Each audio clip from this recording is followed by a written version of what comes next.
What would you do if the most powerful woman you've ever worked for showed up on your porch at midnight, soaking wet, trembling, and completely destroyed? Not calling, not texting, just there, collapsed on a stranger's porch swing like a shipwreck that finally ran out of ocean. Ethan Cole stood in his doorway holding a half-eaten sandwich, staring at the woman who had once made a room full of senior executives go dead silent with just a look. She wasn't silent now. She was shaking. And somewhere behind her, a battered suitcase sat in the dark like a period at the end of a sentence nobody wanted to finish. This is the story of how everything fell apart and what grew in the wreckage. If this story finds something in you, hit that like button, drop a comment with the city you're watching from. I want to see exactly how far this has traveled. Now stay with me.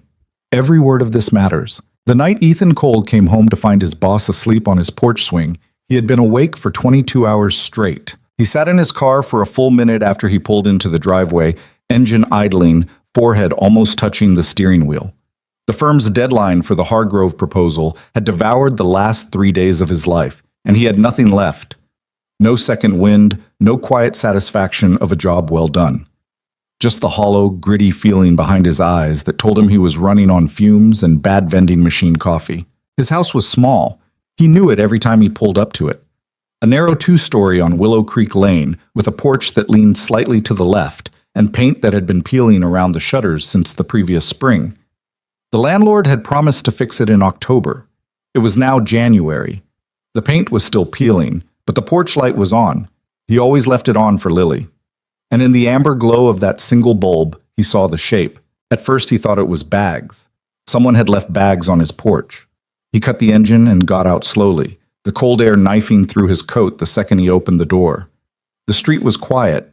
Willow Creek Lane was always quiet after 10, which was one of the reasons he'd chosen it when he first moved with Lily 3 years ago. Quiet meant safe. Quiet meant she could sleep without sirens. He walked up the driveway. The shape moved. Ethan stopped. The shape was a woman. She was curled sideways on the porch swing with her knees pulled up and her face pressed against the wooden arm, and beside her sat a suitcase.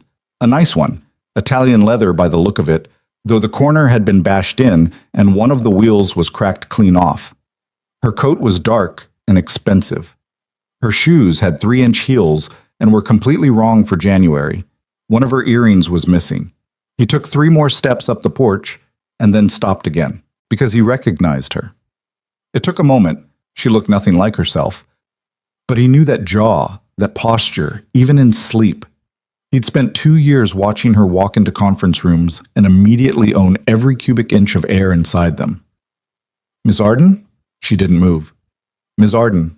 He said it louder that time, and she jerked awake so hard the swing lurched on its chains. Her eyes opened, dark, disoriented. And for one unguarded second, before her brain caught up with her face, he saw something he had never seen from her in 2 years of working under her. Pure, naked terror. Then it was gone. Her expression locked down the way a vault door swings shut, fast and total.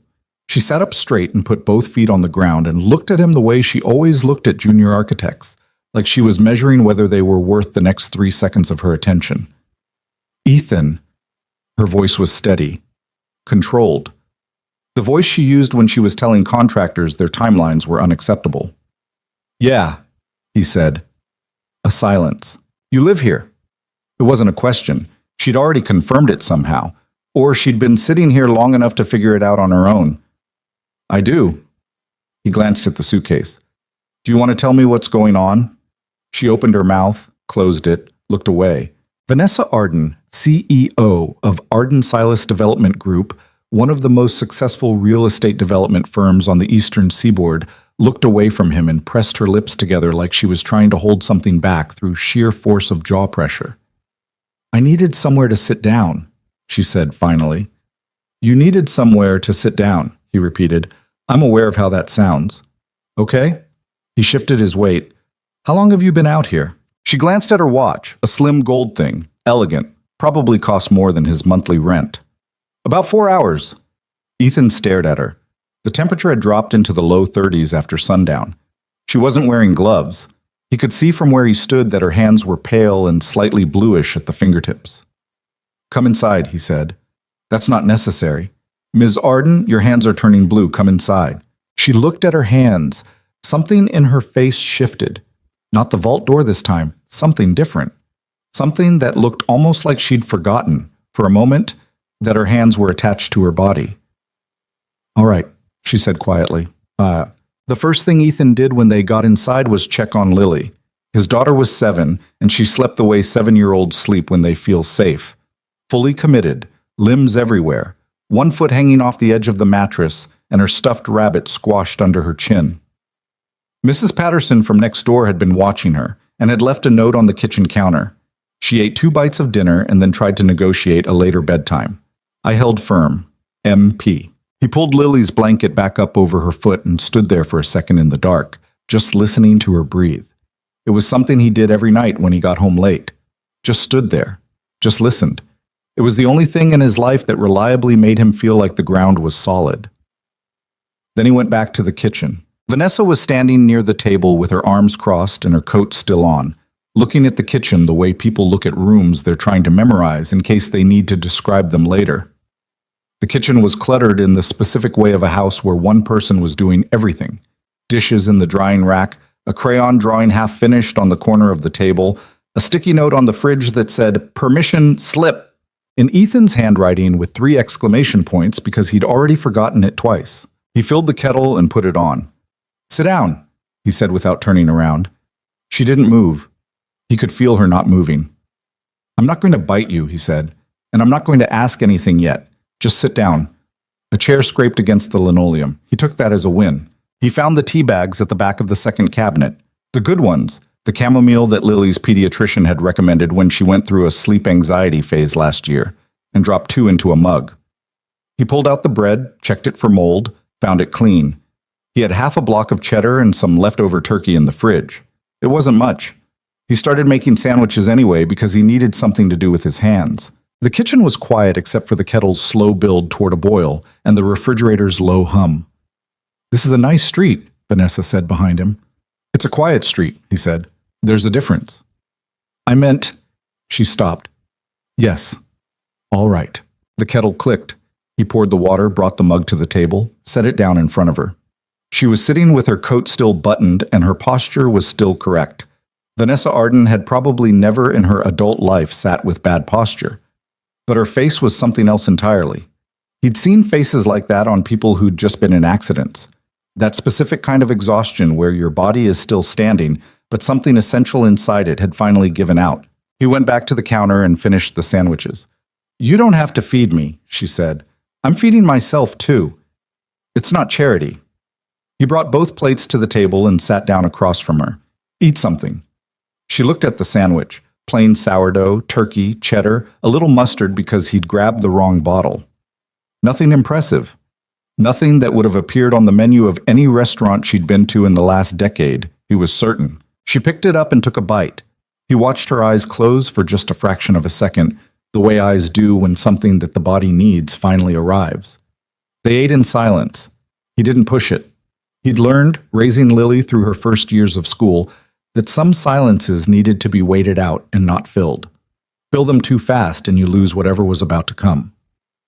The clock on the microwave read 11:47. Vanessa set down the last piece of her sandwich and wrapped both hands around the mug. "Marcus cleaned out the accounts," she said. Ethan set down his own sandwich. "All of them. The operating accounts, the project reserves, the emergency fund." She said it in the tone of someone reading numbers off a spreadsheet. Flat. Precise. Controlled. "He also had my name removed from the property deed for the Barrister Tower project. Apparently he'd been rerouting documentation for about 6 weeks." A pause. "I found out today. My bank card stopped working at lunch." The refrigerator hummed. "Marcus Silas," Ethan said. "My business partner of 11 years. Yes. Ethan stopped himself from finishing the sentence because there wasn't a word that was clean enough for what he wanted to say. "How much?" She looked at the mug. "Enough that I can't pay the lease on the penthouse. Enough that the firm's credit lines are frozen pending investigation. Enough that I had to—" She stopped again. Her jaw moved. "I had to leave the building today. Security held the door." Very politely. Another pause. "I've been walking since 4 o'clock. "In those shoes?" She looked down at her heels. I wasn't dressed for a financial catastrophe. It wasn't funny, but something in the way she said it, the dry, stripped-down matter-of-factness of it, made something in Ethan's chest crack just slightly. "Did you call anyone?" he asked. "I called my attorney. She's working on it." Her voice didn't change. "My friends, the ones I thought were friends, stopped answering after they heard, which was faster than I expected, actually. Usually these things take a day or two." She took a sip of tea. "I came here because I drive this street sometimes, on the way to the Kellerman site, and I knew you lived here because I signed your lease assistance paperwork when you joined the firm 3 years ago. I remembered the address." Ethan looked at her. "You remembered my address from paperwork you signed 3 years ago." "I remember most things." A ghost of something crossed her face. "It's the only reason Marcus didn't get away with it sooner. I noticed the numbers." She set the mug down carefully. "I don't know why I came here specifically. I want you to know that. I wasn't planning to knock. I just sat down for a moment, and then I suppose I fell asleep." Something in her face shifted. "Please don't call anyone. I'm asking you not to." "I wasn't going to." She looked at him. Really looked at him. For the first time since she'd sat down. Like she was recalibrating something. "Why not?" she asked. He thought about it. "Because you asked me not to." "That's the whole reason?" "It's a good enough reason." She stared at him a moment longer, and then she looked away back at the mug, and he saw her throat move as she swallowed. "All right," she said quietly. He set her up in the guest room. It was a small room with a full-size bed and a navy quilt that his mother had sent the previous Christmas, still in good shape because it had only been slept in 4 times. There was a lamp on the nightstand and a small dresser that currently held some of Lily's off-season clothes because it was the nearest available drawer space, but he cleared 3 of the 4 drawers and stacked the folded things on the chair in the corner. He put a towel on the foot of the bed and a spare toothbrush, still in its packaging, on top of the towel. "Bathroom's across the hall," he said. "Lily gets up at 6:30, sometimes earlier. She's loud. Fair warning." Vanessa stood in the doorway with her damaged suitcase, looking at the room.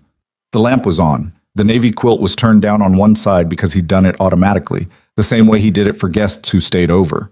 She looked at the turned-down quilt for a moment. "You didn't have to—" "Good night, Ms. Arden." "Vanessa," she said. Just like that. A correction without armor. He paused. In 2 years of working at Arden Silas, he had called her Ms. Arden so consistently that her first name now felt like something belonging to a different language, something you needed to have permission to speak. "Good night, Vanessa," he said. She nodded once, stepped inside. He pulled the door most of the way closed. Not all the way, because Lily sometimes wandered at night, and he didn't want her walking into a closed door in the dark. He stood in the hallway for a second. Then he went to his own room, sat on the edge of his bed, and held his face in both hands for a while.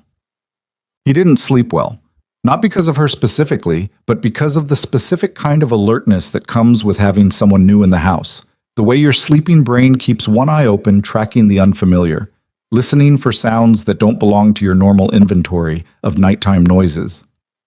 He heard her once, around 2 in the morning, the sound of the bathroom tap running for a few minutes, then stopping. Then quiet. He was awake before Lily. He made coffee and stood at the kitchen counter while it brewed, looking out at the backyard in the early gray light. January had killed the garden his neighbor Mrs. Patterson maintained along the fence line. The bird bath was frozen over. His own yard was nothing but patchy winter grass and a rusted swing set that had come with the property and that Lily still used, inexplicably, as something to hang upside down from rather than swing on. He heard footsteps on the stairs. They were too careful to be Lily's. Lily descended stairs the way water descends them, all at once, without deliberation. Vanessa appeared into the kitchen doorway wearing the same blouse she'd had on yesterday, now slightly wrinkled, with her hair loose for the first time he'd ever seen it. It was darker than he'd registered, and longer.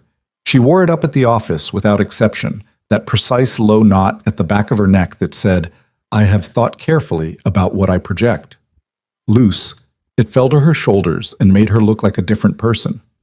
Younger. Or just more herself. Maybe, he couldn't tell yet. She looked at the coffee maker the way a person looks at oxygen after being underwater. "Mugs are in the cabinet above the maker," he said, and moved to give her space. She poured a cup without speaking. stood at the counter with her back to him, both hands around the mug, staring at the frost on the back window.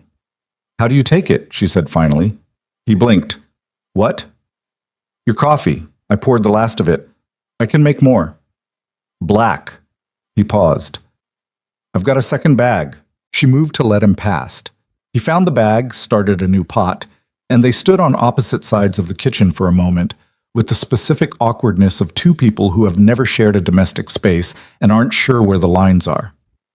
"I need to tell you something," she said. "Okay. I've been sleeping in the office." She said it to the window. "Not just last night. For the past..." A pause. 3 weeks. The penthouse lease was up for renewal, and I was trying to free up cash for the barrister situation. I thought I had more time to fix it. Another pause. "The security team at the building knows. I asked them not to say anything. They've been..." Her voice caught slightly, just for a second. "Professional about it." Ethan looked at his coffee grounds. 3 weeks, he said. 22 days. He thought about that. 22 days of arriving at the office before anyone else and leaving after everyone left, and keeping that locked behind the face she wore like a second skin, the face that walked into conference rooms and made silence happen without asking for it. "Why didn't you..." He stopped himself. "Tell someone?" She finally turned to look at him. Her expression was steady, but there were shadows under her eyes that no amount of composure could cover. Because in my experience, when the person at the top of an organization shows vulnerability, the organization begins to believe they need a new top. And Marcus was already watching. Her jaw tightened. "I should have seen it sooner." "He was your partner for 11 years, Ethan said. "That's not an excuse." "I didn't say it was. I said it was 11 years. She looked at him for a moment. "You're different at home," she said. He almost laughed. "I'm the same." "No, at the office you're very..." She seemed to search for the word. "Careful. You measure everything before you say it." "I'm careful at the office because at the office you have the ability to fire me." A silence. And then something happened on her face that he wasn't quite prepared for. The corner of her mouth moved. Just barely. It wasn't quite a smile. It was the precursor to one. The ghost of a smile, arriving without permission. "Fair enough," she said. He heard Lily before he saw her. The thump of small feet on the floor above. The specific cadence of a 7-year-old who has just remembered that today is a day, and days have things in them. He moved to the base of the stairs. "Take your time, Bug. Shoes and breakfast before anything else." "Dad, is the TV broken?" "No. It wasn't working last night." "You hit the wrong input again. Ask me before I leave." "Okay." A pause. "Dad?" "Yeah? Is someone else here?" He looked back at the kitchen. Vanessa had gone still at the counter, mug halfway to her lips. "A friend," Ethan called up. "Come say hi when you're dressed." He turned back to the kitchen. Vanessa set her mug down. "You didn't have to..." "She's going to find out there's someone here regardless," he said. "Better to just say so." He opened the refrigerator. "How do you feel about scrambled eggs?" She looked at him for a long moment. "I haven't had scrambled eggs in probably 7 years," she said. "Then you're due." Lily appeared in the kitchen doorway at 6:48 wearing her school uniform. The navy blue skirt with white tights and a red sweater that she wore over everything because she refused to acknowledge that red and navy were technically a color clash, and her hair in 2 lopsided pigtails that she had clearly done herself. She stopped in the doorway and looked at Vanessa with the uncomplicated directness of a child who has not yet learned that staring is rude. Vanessa looked back. "Hi," Lily said. "Hi," Vanessa said. "What's your name?" "Vanessa." Lily turned this over. "That's a grown-up name." "I'm a grown-up. My name is Lily." She came further into the kitchen and climbed onto her usual chair, settling in with the ease of someone who owns this particular chair. "Are you my dad's friend from work?" "Yes," Vanessa said. "Do you build things too?" Vanessa paused. "Broadly speaking, yes." Lily seemed satisfied with broadly speaking, yes, because she turned her attention to Ethan with the efficiency of a 7-year-old whose priorities are aligned. "Dad, can I have the eggs with the cheese inside this time?" "Yeah, grab the cheese from the bottom shelf." "The orange kind or the white kind?" "Whichever's closer." She hopped off the chair and yanked open the refrigerator with both hands. Ethan glanced at Vanessa. She was watching Lily with an expression he couldn't immediately classify. Not quite wistful, not quite fond, something more complicated than either, something that looked like a person standing at a window looking at weather they hadn't expected. "She's very," Vanessa started. "Loud," Ethan said. "I was going to say present." He considered that. "Yeah," he said. "She is." He drove Lily to school at 7:30, and for those 20 minutes he was entirely and exclusively her father, answering questions about whether dinosaurs could swim, adjudicating whether it counted as lying if you crossed your fingers while you said something, helping her find the permission slip he'd finally signed and folded into her backpack the previous night. When he got back, Vanessa was at the kitchen table. She had her phone out, but she wasn't looking at it. She was looking at Lily's unfinished drawing on the corner of the table, a house, crayon, with yellow windows and a sun that was more of an oval than a circle, and 3 figures in front of it that were recognizably a tall person, a shorter person, and what was probably supposed to be a dog, even though they didn't have a dog. She moved the phone when he came in, like she'd been caught. "She's good," Vanessa said, nodding at the drawing. "She draws houses because I talk about architecture too much." He sat down across from her, put his hands flat on the table. "Tell me what you actually have left." She looked at him. "Assets," he said, "liquid or otherwise." "What survived?" A pause. She seemed to decide something. "My car. It's in a garage on 5th, paid 6 months ahead. My personal savings account. Marcus didn't have access to that one. About $14,000. She said the number without flinching, but he could tell it cost her something. 14,000 was a rounding error on projects she'd run. "My reputation? What's left of it?" Another pause. "And the clients? The ones who've been with me since before Marcus. A few of them have already called." "Who?" 3, possibly 4. The Delmont group called this morning. Before sunrise, actually. "Holloway?" A flicker of something in her expression. "Nathan Holloway hasn't called yet." He nodded slowly. Holloway was the biggest fish, a private investor, old money, the kind of client who could rebuild a firm's reputation just by having his name associated with it. If Holloway stayed in Vanessa's corner, the rest would follow. If he didn't, "It's still early," Ethan said. "Yes," she agreed, in the tone of someone who has stopped relying on early. He was quiet for a moment. The clock on the microwave ticked forward. Outside, a car moved slowly down Willow Creek Lane. "I want to show you something," he said. He got up and went to the drawer beside the fridge.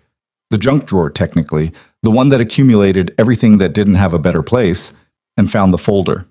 It was a regular manila folder, the edges soft from handling, stuffed with papers and some printed renderings, and a few handwritten notes in the margins of printed pages. He set it on the table in front of her. She looked at it, then at him. "Open it," he said. She opened it. The first page was a business plan. Not a polished one, not the kind that came out of presentation software with a firm's logo in the corner and perfect formatting. It was a working document.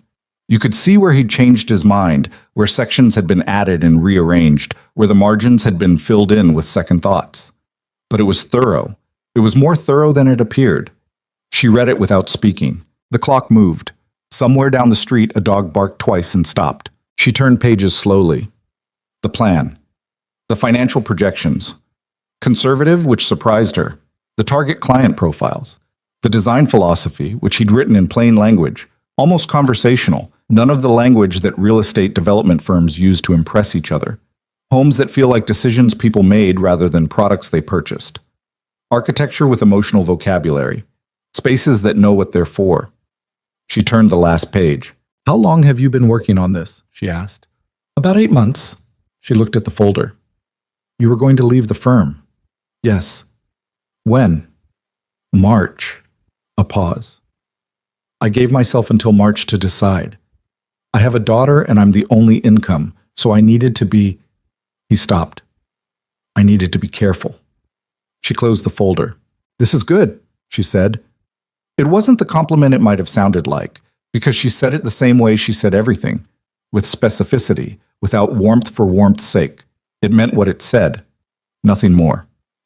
"I know," he said, "but it needs capital you don't have." "Yes." "And contacts you don't yet have enough of." Also, yes. She put her hand flat on the folder, the one that was still slightly pale from the cold last night, the nails unpolished. She'd removed the polish at some point, maybe in the bathroom, at 2 in the morning. "What are you asking me?" she said. "I'm asking if you want to do this with me," he said. "Not as my boss, not as an investor, as a partner, 50-50. She stared at him. "You bring the reputation, the client relationships, and whatever operational knowledge a person accumulates running a 9-figure firm for a decade. I bring the design, the business structure, and apparently the office space." He glanced around the kitchen. "Such as it is." "Your kitchen," she said flatly. "To start, yes." Another silence. This one was different. It wasn't waiting for something to come out. It was the sound of someone doing serious internal accounting. "I've lost everything," she said, "or close enough to it that the difference isn't worth measuring. My name has spent the last 12 hours becoming associated with financial scandal. You're asking me to attach that name to something new. I'm asking you to save it by building something worth saving it with." She looked at him for a long moment. The morning light was coming in through the kitchen window now, the particular thin January light that doesn't warm anything but makes edges very clear. "I don't know if I can do this," she said, and she said it plainly, without apology, which told him it was true and that she was aware of it as a real risk, not a performance of humility. "I don't know either," he said. "But you can't sleep in an office indefinitely, and I can't open a firm by myself by March, and we're both sitting in this kitchen at 8 in the morning with nothing else scheduled. So." She looked at the folder. "So," she said. Outside, the January light shifted slightly. The frozen bird bath caught it and threw it back. Down the street, the dog that had barked earlier began again, then gave it up. She didn't say yes, not right away. She sat back in the chair and she looked out the window at the dead winter garden and the rusted swing set and the stripped bare trees beyond the fence, and she held the mug of cooling coffee in both hands, like a person holding something they're trying to feel the shape of. Ethan didn't push it. He got up and washed the breakfast dishes and put them in the rack and found the bag of coffee filters for tomorrow morning and made a note on the grocery list about eggs because they were almost out. He was drying his hands on the dish towel when she spoke. "I need one condition," she said. He turned around. "I contribute equally to household expenses while I'm here." Her voice was back in its professional register, but not entirely. It wasn't quite back to what it had been yesterday at the office. Something in the frequencies had changed. "Not as a guest, proportionally. Whatever the actual costs are, I want to carry my share." He thought about arguing. He decided not to. "Deal," he said. She nodded, looked back at the folder. "I want to revise the financial projections," she said. "Yours are conservative to the point of pessimism. They're realistic. They're catastrophizing with better formatting." She pulled the folder toward her and opened it again. "Do you have a calculator?" He found one in the junk drawer, a physical one, a Texas Instruments he'd had since college. He set it on the table beside her. She looked at it. "I haven't used one of these since graduate school," she said. "Builds character." She looked up at him, and this time the corner of her mouth didn't just move. It completed the journey, brief, restrained, but real. "Get your laptop," she said. He got his laptop. They worked until noon. She'd been right about the projections. Not that he'd catastrophized exactly, but that he'd been so cautious about appearing delusional that he'd underestimated what a firm with her network and his design capability could realistically generate in year one. She tore apart his numbers with the same focus she applied to everything, not unkindly, but without a single wasted motion. By the time they stopped for lunch, the plan on his screen was still recognizably his, but it was better, sharper. She had a way of seeing the financial structure of a thing that he simply didn't have, the same way she had apparently always seen balance sheets the way other people saw narrative, as a story that could be read for what it was actually saying between the numbers. "You missed lunch," he said. She looked up from the screen. She'd been leaning forward slightly, one hand holding back her loose hair, the other working the trackpad. "What?" "It's 12:15. You missed lunch." He set a plate beside her. He'd made soup from a can, nothing impressive, but warm. She looked at the plate like she'd briefly forgotten that lunch was a thing that happened. "Thank you," she said. And then she actually ate, right there at the table with the laptop still open, spooning soup between thoughts. And something about it, the complete absence of performance in it, made him feel like he was seeing something he wasn't supposed to be seeing. Not private, exactly. Just real. "What's the firm called?" she asked. "I hadn't fully decided." "You need a name." "I know." She ate another spoonful, looked at the ceiling for a second. "Cole Arden," she said. "Alphabetical." "You did the work first." He shook his head. "Arden Cole, your name opens doors, mine doesn't." She started to argue. He could see it organizing on her face. "Not as a favor," he said. "As a business decision. Your name in the market is worth more than mine right now. We want to use every advantage we have." She closed her mouth, considered. "Arden Cole," she said. "Arden Cole," he confirmed. She looked at the laptop screen, at the folder, at the soup. "This is very strange," she said. "Yeah," he said. "I don't know how to, She stopped. Started again.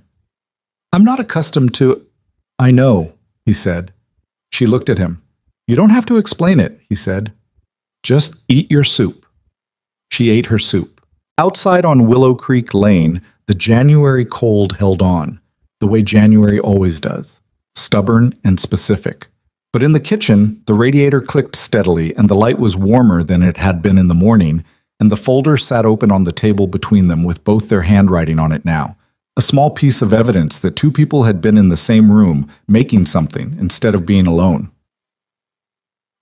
That night, after Lily was in bed, after the bath, and the story, and the negotiations about one more glass of water, Ethan sat on the couch with a beer and the firm's preliminary documents on his coffee table. He heard her footsteps on the stairs, and then she appeared in the doorway with her laptop and looked at the couch with the particular expression of someone asking permission without wanting to ask permission. He moved his feet off the cushion. She sat at the other end and opened her laptop. They didn't talk much. The evening news played quietly on the TV with the sound down low, and at some point a cold front moved through and the windows rattled slightly in their frames. Ethan added a note to the mental list of things the landlord would not be fixing. Around 10:30, he looked over and she had fallen asleep. She was sitting up, laptop still balanced on her legs, head back against the couch cushion, one arm still curved toward the keyboard.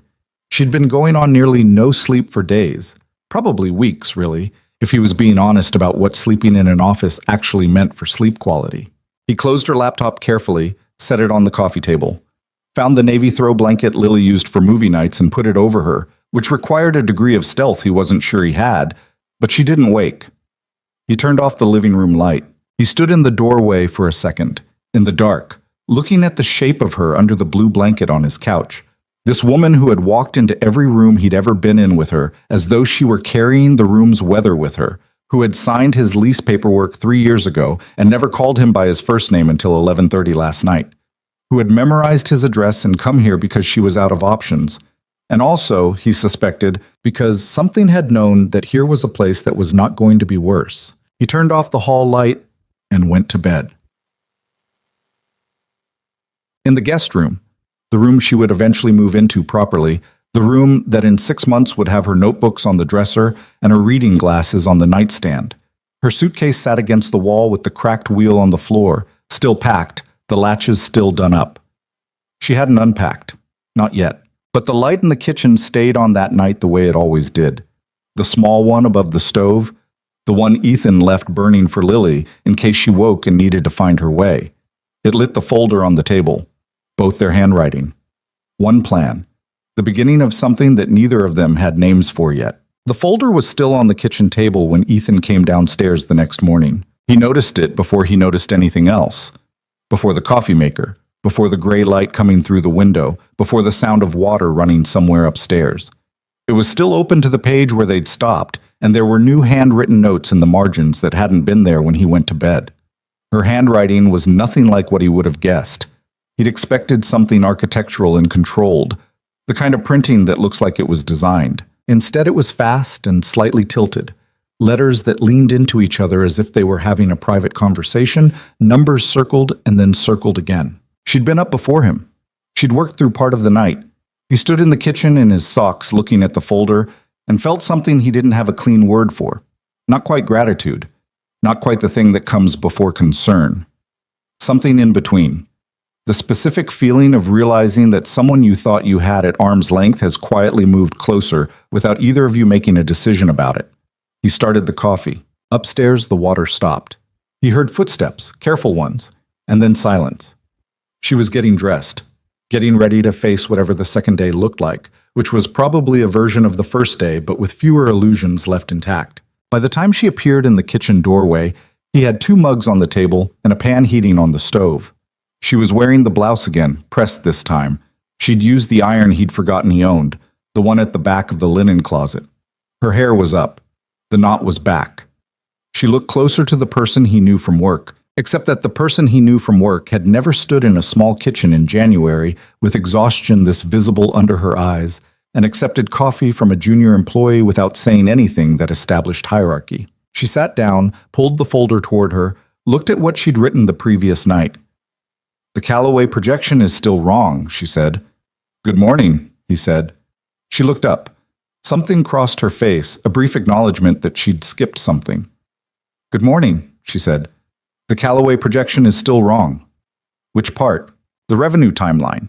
You've got 18 months to first payment, but if we structure the contract the way I'm thinking, we can move that to 14. She tapped the page. "That's 4 months of operating costs we don't have to carry. That matters when you're working with $14,000 and a kitchen table." He put eggs on to scramble. "Walk me through it." She did. He scrambled eggs and she talked through contract structures and payment milestone language while the morning light crept across the kitchen floor, and it was strange, and it wasn't. That was the thing he couldn't quite explain to himself. It was deeply strange, the CEO of a company he'd worked at for 2 years sitting at his kitchen table rewriting his business plan while he cooked eggs at 7 in the morning. And simultaneously it felt like something that had been arranged before either of them knew about it. He put a plate in front of her. She didn't stop talking. He sat down and ate and listened and occasionally disagreed, which she handled better than he expected. She pushed back, but she listened to the pushback. At the office, he'd never had occasion to disagree with her directly. He'd seen her in meetings with senior partners, and the disagreements were always managed, always mediated through layers of professional distance. This was different. This was 2 people at a table, 4 feet apart, both with some skin in the game. "You're arguing for slower growth," she said. "I'm arguing for sustainable growth. There's a difference." In year 1, the difference between sustainable and slow is the difference between being taken seriously and being invisible. In year 1, the difference between fast and overextended is the difference between a firm and a bankruptcy. He pointed at the folder with his fork. "I've watched you run a 9-figure company. I know you know this." She was quiet for a moment. "I do know this," she said. "I also know that in my experience, the firms that are too cautious in year 1 don't make it to year 2, not because they run out of money, because they run out of momentum." He thought about it. Actually thought about it, which was apparently visible on his face because she waited. "Split the difference," he said. "Conservative baseline projections. Aggressive stretch targets. We run to the baseline, but we build the infrastructure for the stretch." She looked at the folder. "That's actually better than either of our versions." "I know," he said. She picked up her fork. "Don't do that." "Do what?" "That." She gestured vaguely. "The thing where you say something that's right and then immediately, 'You do it too,'" he said. She opened her mouth, stopped, ate a bite of eggs. "I'm aware," she said. Lily came down at 6:40, which was 3 minutes earlier than usual, wearing her uniform and carrying her stuffed rabbit in the crook of her arm in a way that was definitely against the rules she'd established for herself. The rabbit stayed in the room. That was the rule. She'd made it herself. But she was carrying it down anyway with the specific determined casualness of a child who has decided the rule doesn't apply today and is daring someone to point it out.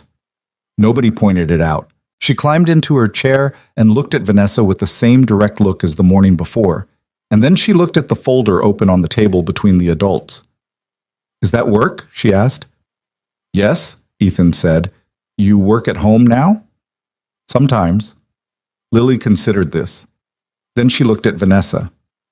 "Do you work here too?" Vanessa glanced at Ethan, something briefly asking for direction, something that cost her something to do because it was the first time he'd seen her look to another person for navigation.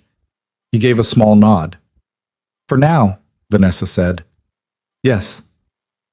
Lily processed this for a moment with the focused expression she got when she was doing arithmetic. So you'll be here in the mornings? Probably, yes. Okay. She set her rabbit on the edge of the table and reached for the juice carton with both hands. Can you do my hair? My dad does it wrong. A beat of silence. Ethan kept his face completely neutral. Lily, he started. He does it too loose, Lily said to Vanessa with the tone of someone presenting incontrovertible evidence.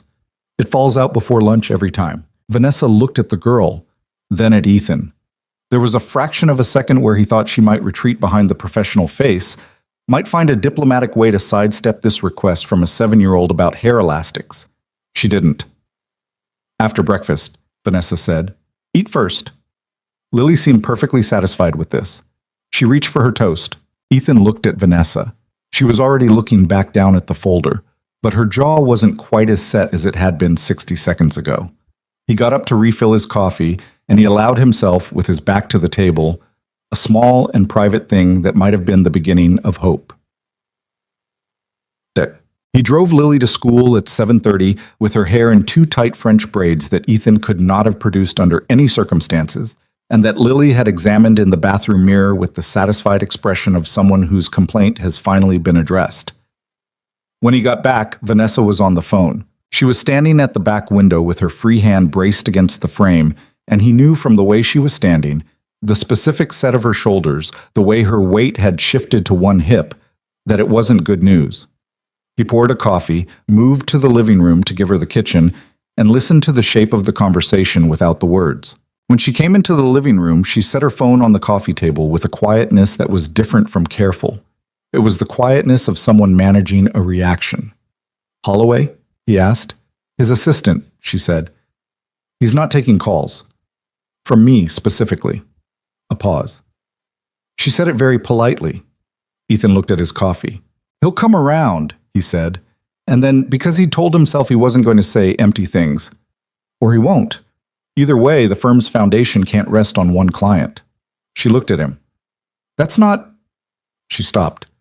That's true and unhelpful simultaneously. I know. He set the coffee down. Who else called? The Delmont Group confirmed this morning they want a preliminary meeting. She said it without celebrating it, which he respected.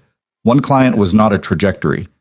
And I have a contact at Westfield Residential who I think will listen. I've done 2 projects with them and neither went badly. She moved to the couch and sat down with her laptop. But I need the website first and the license filings. And I need to decide whether I'm releasing a statement about the Arden Silas situation or staying quiet. What does your attorney say? Stay quiet until the investigation moves forward. Don't say anything that positions me as either victim or villain. Then stay quiet. People will fill the silence with whatever they want. Let them. You can't win the narrative right now. You can only not lose it worse. He sat down in the chair across from her. What do you actually control today, specifically? She thought about it. He could see her sorting, the way she always sorted in meetings, running the variables quickly and quietly before speaking. The Delmont meeting, the website copy, the license application, contact with Westfield. Then we work those. Everything else is noise. She looked at him. You're good at this, she said. She seemed to search. The reducing things. Single parent, he said. You learn to triage or you drown. She was quiet for a moment. How long has it been since... She hesitated. Lily's mother. It wasn't something they'd come anywhere near before. He considered the door she was opening and what was on the other side of it. 4 years, he said. She left when Lily was 3. It wasn't... He paused. It wasn't dramatic. It was just a person realizing they'd made a life that didn't fit them and leaving to find one that did. A pause. She's in Portland now. She calls on birthdays. Vanessa looked at the laptop screen, but she wasn't reading anything on it. I'm sorry, she said. It's fine. It's been fine for a while. He picked up his coffee. What about you? You never... No, she said. Simple. Definitive. And then, because apparently this morning was a morning for things that didn't usually get said. There was someone. 8 years ago, maybe 9, before Arden Silas was what it became, he said I was more in love with the company than with him. A small pause. He wasn't wrong. Ethan said nothing. I thought it was a trade-off worth making, she said, at the time. And now? She looked at the laptop. I'm sitting in my employee's living room with $14,000 and a damaged suitcase. So, that's not an answer. No, she agreed. It isn't. She opened a new document and started typing. He picked up his own laptop. They worked. The website took 3 days to build, not because of the technical work, which Ethan handled with a freelancer he'd used before, but because of the language. Every word had to do something. It couldn't be the language of the old Arden Silas, all glass towers and investment language, and the cold grammar of prestige. But it also couldn't be so stripped down that it read as desperation. It had to sound like a choice. Vanessa wrote most of it. He edited. She pushed back on his edits, he defended them, she revised, he conceded on some and held on others. It was a version of the same conversation they'd been having since day one. Two people with different angles on the same thing, neither of them entirely right, both of them better together than alone. The fact that it was exhausting was something neither of them said out loud, but it was there as a way they'd both started getting coffee more frequently than usual, and in the increasingly long pauses before one of them typed something. On the third night, she read the final homepage copy aloud to him. Not to get his approval. She did it because reading something aloud told you things about it that reading silently didn't, and she'd apparently always worked this way, though this was the first time he'd seen it. She sat on the couch with her legs tucked under her, and the laptop in her lap, and read in a voice that was lower than her professional register, more worn in, like a piece of furniture that's been used. Arden Cole designs homes that know what they're for. Not monuments, not statements, homes. The kind where you understand, walking through the door for the first time, that someone thought carefully about what you would need here. We build for people, not portfolios. If that's what you're looking for, we'd like to talk. She looked up. Well, she said. He had his arms crossed, and he was looking at the middle distance, which meant he was actually listening and not performing listening. It's good, he said. But? No but. It's good. He looked at her. It sounds like us. She looked at the screen. Something moved in her expression. Not quite relief, because relief implies you weren't sure, and she was usually sure. Something softer than that. It does, she said. The Delmont meeting was on a Tuesday, downtown, in a conference room on the 14th floor of a building Ethan had walked past 100 times without going inside. He wore the charcoal suit he kept for client presentations, and she wore, he didn't know when she'd managed it, whether she'd found something at the back of her suitcase or made a quick purchase somewhere on the way. A dark burgundy blazer he hadn't seen before, precise and deliberate. Not her former armor, but something new. Something chosen under current conditions rather than inherited from a former self. They took the elevator up together and stood side by side in the lobby outside the conference room, waiting to be let in. If they bring up Marcus, she said, you say the investigation is ongoing and you're not in a position to comment, and then you redirect. 2. The Kinsley House project, your track record with mixed-income residential. Keep it concrete. She nodded. And if they ask about capitalization? Honest but forward-looking. We're lean by design. The work speaks before the balance sheet does. That sounds like spin. It's positioning. There's a difference. He straightened his jacket. And if they look at me and not you, I redirect, she said. You're a senior partner, not a junior attached to a damaged name. Right. She looked at the door. I hate this, she said. I know. I don't normally... She stopped. I'm used to walking into a room and having already won it. You've still won most of them, he said, even the ones that felt uncertain. She looked at him sideways. I read your project history when I joined the firm, he said. You have a very long streak. She turned back to the door. Don't, she said. Don't what? Make me feel good about this right before I walk in. It makes it harder, not easier. He hadn't expected that. Why? Because when I feel good, I stop being careful. A pause. I need to be careful in there. He thought about that. Okay, he said.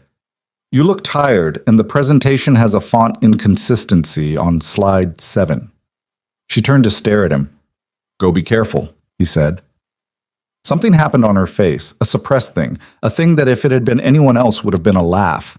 She turned back to the door and pressed her lips together. The font thing isn't funny, she said. I know. It's not there. I made it up. She exhaled. I hate you a little bit, she said. I know. Go. She pushed the door open and walked in, and she walked in the way she always walked into rooms, like the weather changed because she arrived.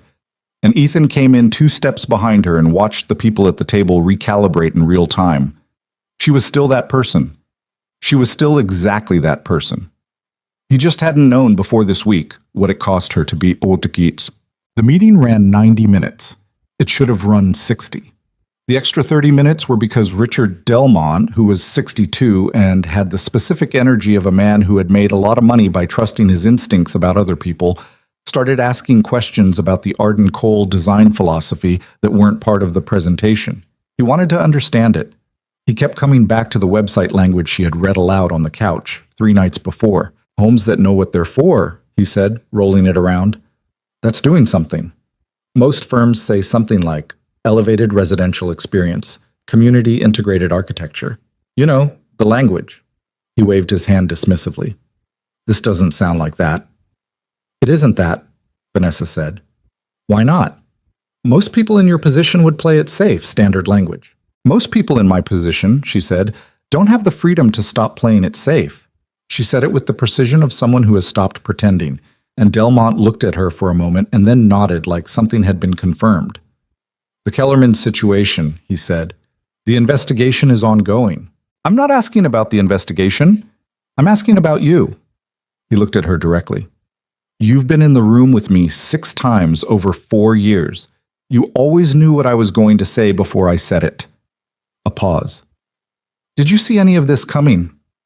The room was quiet. Ethan watched her. Some of it, she said. Not enough of it. She didn't look away from Delmont. I trusted someone I'd known for 11 years, and he used the access that trust gave him. I've had 3 days to be angry about that, and the rest of the time I've been trying to figure out what to build instead. And this is it. Delmont looked at Ethan. You're the architect. I am, Ethan said. I've seen your work. The Hargrove build. The Sentinel Lofts. Both under the old firm. Yes, but I read design the way she reads balance sheets. The decisions were yours, not the firm's. He looked back at Vanessa. You're betting on each other. Yes, they said. Nearly simultaneously, which neither of them had planned. Delmont looked between them, leaned back. I have a brownstone project in the 3rd Ward, been sitting with 2 architects who both want to give me something impressive. He said the word like it tasted wrong. I don't want impressive. I want a building that the people who live there in 20 years will remember as the best place they ever lived. He tapped the table. Can you do that? Ethan looked at Vanessa. Vanessa looked at Ethan. Yes, she said. Then come back next week with a preliminary concept.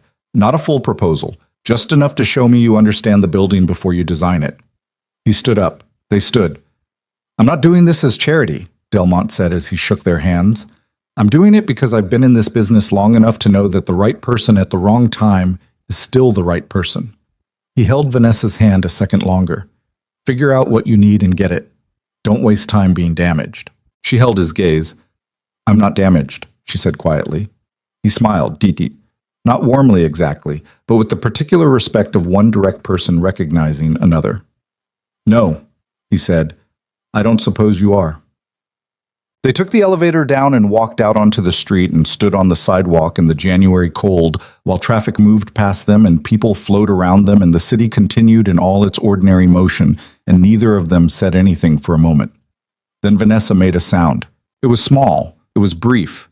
It was somewhere in the register between a sharp exhale and the first syllable of a word she stopped before it arrived. But it was something he'd never heard from her before. Something that was shaped like relief, but felt bigger than that from the inside, probably. The sound of a held breath that has been held for a very long time. Okay, she said. Her voice was steady. Yeah, he said. That was... yeah. She looked at the street. The preliminary concept is going to be tight. A week is... I can have sketches by Thursday. I need to understand the site first. We can walk it tomorrow morning. She looked at him. And here was the thing about Vanessa Arden outside of a professional context, and he was only now beginning to understand this. She looked at people when she was talking to them. Really looked, not the managed eye contact of a room full of executives, but actual contact, the kind that required you to be present for it. You didn't have to do that, she said.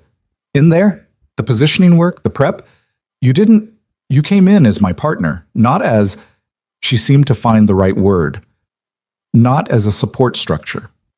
I am your partner, he said. I know that now. She looked away.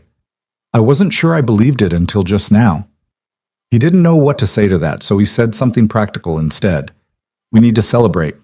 She turned back. What? First meeting, went well. We should, I don't know, get lunch somewhere that isn't my kitchen table. She looked at him. That's what you consider a celebration? Lunch somewhere that isn't your kitchen table? I'm a single dad who hasn't taken a vacation in 3 years. My celebrations are modest. A pause. And then she laughed. It was short and it was genuine, and it was the first actual laugh he'd heard from her. Not the polished professional acknowledgement of something mildly amusing, but the real thing, catching her slightly off guard, the way the real thing always does. All right, she said. Lunch. Somewhere with menus, he said. And a waiter who isn't me. Those are extremely low requirements. I told you, modest celebrations. She shook her head, but she was still almost smiling as they walked, and Ethan kept pace beside her on the January sidewalk and didn't say anything else, because some moments are better without words explaining them. Well, the week that followed was the hardest he'd had since the early days of single parenthood. And that was saying something, because those early days had included 6 weeks of a teething toddler and a broken water heater and a work project that refused to resolve itself at the same time. The difference was that this hard had a direction. They worked from the kitchen table in the living room and sometimes simultaneously from different rooms, trading documents back and forth on a shared drive while he handled the design work and she handled the business scaffolding, the licensing applications, the insurance, the bank account for the new firm that they set up on a Wednesday afternoon at a branch downtown where the person helping them was 25 years old and clearly did not recognize Vanessa from the business section of the city paper, which was either a relief or an indignity, depending on the moment. The site visit to the Delmont brownstone happened on a Thursday morning before the temperature climbed above 28. Ethan brought a sketchbook. Vanessa brought her phone for photos and a small notebook she carried everywhere, and they walked the property together while their breath made visible clouds, and she asked him questions about structural possibility, and he asked her questions about what Delmont had said in previous conversations. And they were doing what they had apparently both been trained for without knowing they were training for the same thing. The north face gets the afternoon light, he said. If we open it up, the neighbors on the north side are a school, she said. Delmont mentioned noise sensitivity. All right, then we orient the common spaces east-west and treat the north face as functional. Storage, utility, secondary bedrooms. Primary living spaces face south. She wrote something in her notebook. The current entry is wrong. Way wrong. It reads like a service entrance. Because it is. The building was a commercial space before the last conversion. She looked at the facade. It has good bones. The bones are the best thing about it. He was sketching already, fast pencil lines in the cold, his hand moving faster than his thoughts. The proportions on the upper floors are almost exactly right. The conversion just buried them. She stood beside him and watched him sketch. He was aware of her watching in the specific way you're aware of someone paying close attention. Not uncomfortable, but present. Like a pressure that isn't unpleasant. What are you doing with the ground floor? She asked. Commercial on the corner. It's a good foot traffic location, and Delmont will make it back in lease revenue. He kept sketching. Small retail, coffee, maybe. Something that makes the building a neighborhood fixture. He'll like that. He looked at his sketch. That's very fast. It's rough. It's not rough. It's fast. There's a difference. She was quiet for a second. I can't draw anything. I mean, physically. I understand space. I can look at a plan and tell you what's wrong with it, but I can't generate it. That's what I'm here for, he said. Yes. A pause. I know what that means, actually, as a partnership structure. I wasn't sure until today. He looked up from the sketch. She was looking at the building, not at him, but there was something in her profile, something that was thinking. You see the commercial reality, he said. I see the physical one. And somewhere in the middle is the thing Delmont actually wants. Somewhere in the middle, she said, is everything we're building. He looked back down at the sketch, added a line, changed his mind, erased it with his thumb, and drew it differently. She didn't fill the silence. She'd gotten better at that over the course of a week, or maybe she'd always been good at it and he was only now noticing. There had been a version of her, the version from the office, who filled silence with authority. This version seemed to understand that some silences were working silences, the kind that meant the room was occupied in the best way. He sketched the entry. Got it wrong. Sketched it again. The cold was significant now. His hand had gone slightly numb at the fingertips. "We should go back," she said. 5 more minutes. "Your hand is blue." He looked at his hand. "My hand is fine." "Your hand is the same color it was when I met you," she said. That's not actually a reassuring comparison. He looked at her. She was watching him with the expression that had started appearing sometime around day 3. The one that was drier than her professional face and more specific than friendliness. It wasn't a look he could have predicted, and he found, standing in the cold outside a former commercial brownstone in January, that he had stopped trying to anticipate it and had started just waiting for it instead. 5 minutes, he said. 4, she said. Deal. The presentation came together in the last 2 days before the meeting, the way everything important came together. At the last possible moment, under conditions of insufficient sleep and too much coffee, and the specific kind of clarity that exhaustion sometimes provides when you've stopped having the energy to second-guess yourself. He did the renderings, she did the numbers. They did the narrative together, at the kitchen table at 10:30 on a Friday night, while Lily slept upstairs and the radiator clicked and outside the temperature dropped and the windows filmed with condensation. Vanessa was reading the narrative draft aloud, again. She always did this, and he'd stopped noticing it as strange and started noticing it as hers. And she paused in the middle of a sentence. "What?" he said. "This line," she pointed at the screen. "The building's history as a working structure is not a liability to be concealed. It's a language to be continued. Is that too—" "No," he said. It's exactly right. Leave it." She looked at him. "Delmont said he wanted people to remember it in 20 years as the best place they ever lived," Ethan said. "That line is how you tell him you understood what he meant." He looked at her. "Leave it." She looked at the screen for a moment. Then she moved on. They finished at 11:40. She saved the file, closed the laptop, sat back with the particular bonelessness of a person who has finished something and doesn't yet have the energy to transition to whatever comes next. "I need to tell you something," she said. He looked up from his own laptop. She wasn't looking at him. She was looking at the folder, the original one, the one that was still on the table because neither of them had moved it, the one with both their handwriting on it. "I've been thinking about what you said. When you offered me this." A pause. "I told you I didn't know if I could do it." "You did," he said. "I wasn't being modest, I was—" She stopped, started again. "I've been running something for a long time. A very large, very complicated, very visible something, and I was good at it, and it still fell apart." She put her hand flat on the folder. "The thing I can't tell you, the thing I couldn't tell anyone at the firm, is that I'm not sure I trust my own judgment anymore. Since Marcus. I keep running the timeline backward and looking for the moment where I should have seen it, and I can't. I keep not finding it cleanly." He was quiet. "I wanted you to know that," she said, "because you're trusting me, and I think you deserve to know what you're actually trusting." He thought about what to say, and for a moment he thought about all the reassuring things, the things you're supposed to say when someone tells you they're uncertain. He didn't say those. "I don't trust your judgment because I think it's infallible," he said. "I trust it because I've watched how you work for 2 years, the way you read people, the way you read situations." He paused. "You trusted Marcus for 11 years, and that turned out to be wrong. You've trusted 1,000 other things over a decade of running a complex organization, and most of those were right." He looked at the folder. "One bad trust doesn't cancel all the good ones." She was quiet for a long moment. "It doesn't feel like that from inside," she said. "I know," he said. "It never does." She looked at him. "How do you know that?" "Because I stayed in a marriage for 2 years after I knew it was wrong, because I didn't trust what I was reading." He didn't look away from her. "And then I was a single father at 29, and I was terrified of every decision for about 6 months. And I made some bad ones. A pause. And I made a lot of good ones. And eventually the ratio improved. She held his gaze for a long moment. The radiator clicked. The window condensation ran in a thin line down toward the sill. Okay, she said. Okay, he said. She picked up her laptop from the table, tucked the folder under her arm, and stood. I'm going to sleep, she said. The meeting is at 10.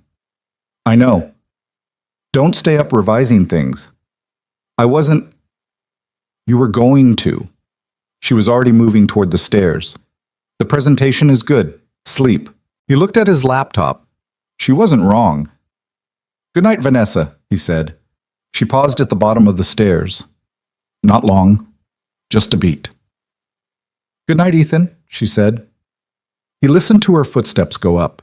He heard at the top of the stairs the familiar quiet shift of her checking on Lily's door. She'd started doing that without apparently deciding to, sometime around day 4, the same way he did every night. He didn't know if she was aware she'd started doing it. He closed his laptop. The folder sat on his table. Both handwritings. One plan. The beginning of something that now felt 3 weeks after a woman appeared on his porch with a broken suitcase wheel and no gloves, considerably less like a beginning and considerably more like a thing that had been quietly building itself while both of them were busy surviving. He turned off the kitchen light and went to bed. In the morning, they had a presentation to give, but tonight, on Willow Creek Lane, the house held them both. And Lily's rabbit on the stairs where she'd left it, and the condensation on the winter windows, and the 2 cold coffee cups in the drying rack, all the ordinary evidence of a life that had expanded without asking permission. The Delmont meeting went well. Not perfectly. Nothing went perfectly, and Ethan had stopped expecting it to around the same time. He stopped expecting sleep-deprived renderings to look exactly like the ones in his head, but well enough that Richard Delmont shook both their hands at the end with the kind of grip that means something, the kind that costs the person giving it something, and told them to start the formal contract process the following week. On the elevator down, Vanessa said nothing. Her face was composed, her posture correct, her hands at her sides. But when the elevator hit the lobby and the doors opened, she walked out ahead of him and went straight to the building's water fountain near the entrance. And she stood there for a second with her hand on the wall, not drinking, just standing. He came to stand beside her. Okay? He asked quietly. Yes. She straightened. I just needed a second. Take 2. She took 1.5, and then she turned around and looked at him with the expression he was starting to understand was her version of open. Not wide open, but unlocked, the way a door that's been sealed against weather will open when someone finally cuts through the seal. The brownstone is ours, she said. The brownstone is ours, he confirmed. She let out a breath. It was controlled even then. The breath, she couldn't quite seem to help that. But under the control there was something real and exhausted and relieved that he felt in his own chest by proximity. We should tell Lily, she said. He raised an eyebrow. You want to tell a 7-year-old about a brownstone contract? She's been eating dinner with us every night while we work on it. She drew a picture of it. Vanessa paused. She called it the Big Brick House. She asked if it was going to have good windows. He stared at her. She asked about the windows? She asked if the windows were going to be the kind that let in a lot of light. Apparently she prefers that kind. Ethan was quiet for a moment. She gets that from me. I know, Vanessa said. And the way she said it, evenly, almost gently, with the specific patience of someone who has been paying close attention, made him look away for a second at the glass lobby doors and the January street beyond them. Come on, he said. Let's go tell a 7-year-old about our brownstone contract. They walked out onto the street together, and this time the January air didn't feel the same as it had on every other January day. Something in it had changed, or maybe something in them had. February arrived without ceremony. The license came through on a Tuesday morning. Ethan was standing in the kitchen in his work clothes when the email notification arrived on his phone, and he read it twice without moving. And then he set the phone down on the counter and stood very still for a second. The way you stand when something you've wanted for a long time finally becomes real, and you haven't quite caught up with it yet. Vanessa came downstairs with her laptop and found him standing there. What? She said. He picked up his phone and showed her the screen. She read it. He watched her face. She didn't react the way he might have expected. No exclamation, no immediate action. She handed the phone back, went to the coffee maker, poured a cup, and stood with both hands around it looking out the back window. "We're a real firm," she said. "We're a real firm," he said. A pause. "I need to call the Westfield contact today," she said. "I know. And we need to formalize the operating agreement before we move any money." "Already sent the draft to your email last night." She turned from the window. "When did you—" "After Lily went to bed. Around 11. She looked at him. There was something in her expression that he was learning to identify. It appeared when he did something she hadn't anticipated, which happened more often than she seemed comfortable with. It was the look of a person who had spent a decade accounting for every variable and keeps finding one she didn't put in the equation. "Thank you," she said. "You would have done it if I hadn't." "Yes, but later." She moved toward the table. Later matters. He let that sit, because she was right, and because in the 5 weeks since she had shown up on his porch, one of the things he'd learned about Vanessa Arden was that she was right more often than was entirely comfortable, and the most functional response to that was to absorb it and move on rather than argue for argument's sake. They were good at that now, moving on. They'd built something like a rhythm, not the frictionless kind, because there was still friction, plenty of it, the kind that comes when two strong-willed people with different working styles try to occupy the same professional space, but friction that was productive, friction that made the work better. What he hadn't accounted for was what happened to friction when it stopped being purely professional. It started so gradually he couldn't have said when exactly. There was the morning he found her at the kitchen table at 5:30, barefoot, in one of his sweaters that she'd borrowed after her second week, when the cold got inside her enough that she'd asked if he had a spare, sitting with her knees pulled up to her chest and a sketchbook open in front of her. Not her notebook, his sketchbook, which he'd left on the table. She was drawing. Badly, by her own assessment. She'd told him she couldn't draw. But she was drawing anyway. Small architectural shapes that weren't technically right but showed, unmistakably, how she thought about space. The proportions were there even when the technique wasn't. He stood in the kitchen doorway in his own socks, looking at her, and she didn't notice him for a full 30 seconds because she was concentrating in the way she concentrated on things that weren't easy for her, with a focused tension that she couldn't quite perform out of. When she looked up, she didn't startle exactly. She just stopped. "You're up early," he said. "The Westfield numbers were bothering me. I was trying to sketch the layout instead of running them again." She looked at the sketchbook. "This is yours." "I noticed." "I should have asked." "It's fine." He came to the table, poured coffee, looked at what she'd been drawing. It was the ground floor of the Westfield residential proposal. Rough, imprecise, but he could see what she'd been working out. "Your entry sequence is right," he said. "That was the part I couldn't solve yesterday." She looked at the sketch. It's barely legible." "The idea doesn't have to be legible, it just has to be right." He sat down, pulled the sketchbook toward him, picked up her pencil without asking, and built on what she'd started. Cleaned the lines, extended the logic. "Like this?" She leaned slightly to see. "Yes, exactly like that." They worked until Lily came down, which gave them nearly 90 minutes, and at the end of it the Westfield entry sequence was solved, and the sketchbook had both their marks on it, and neither of them had mentioned that she was wearing his sweater.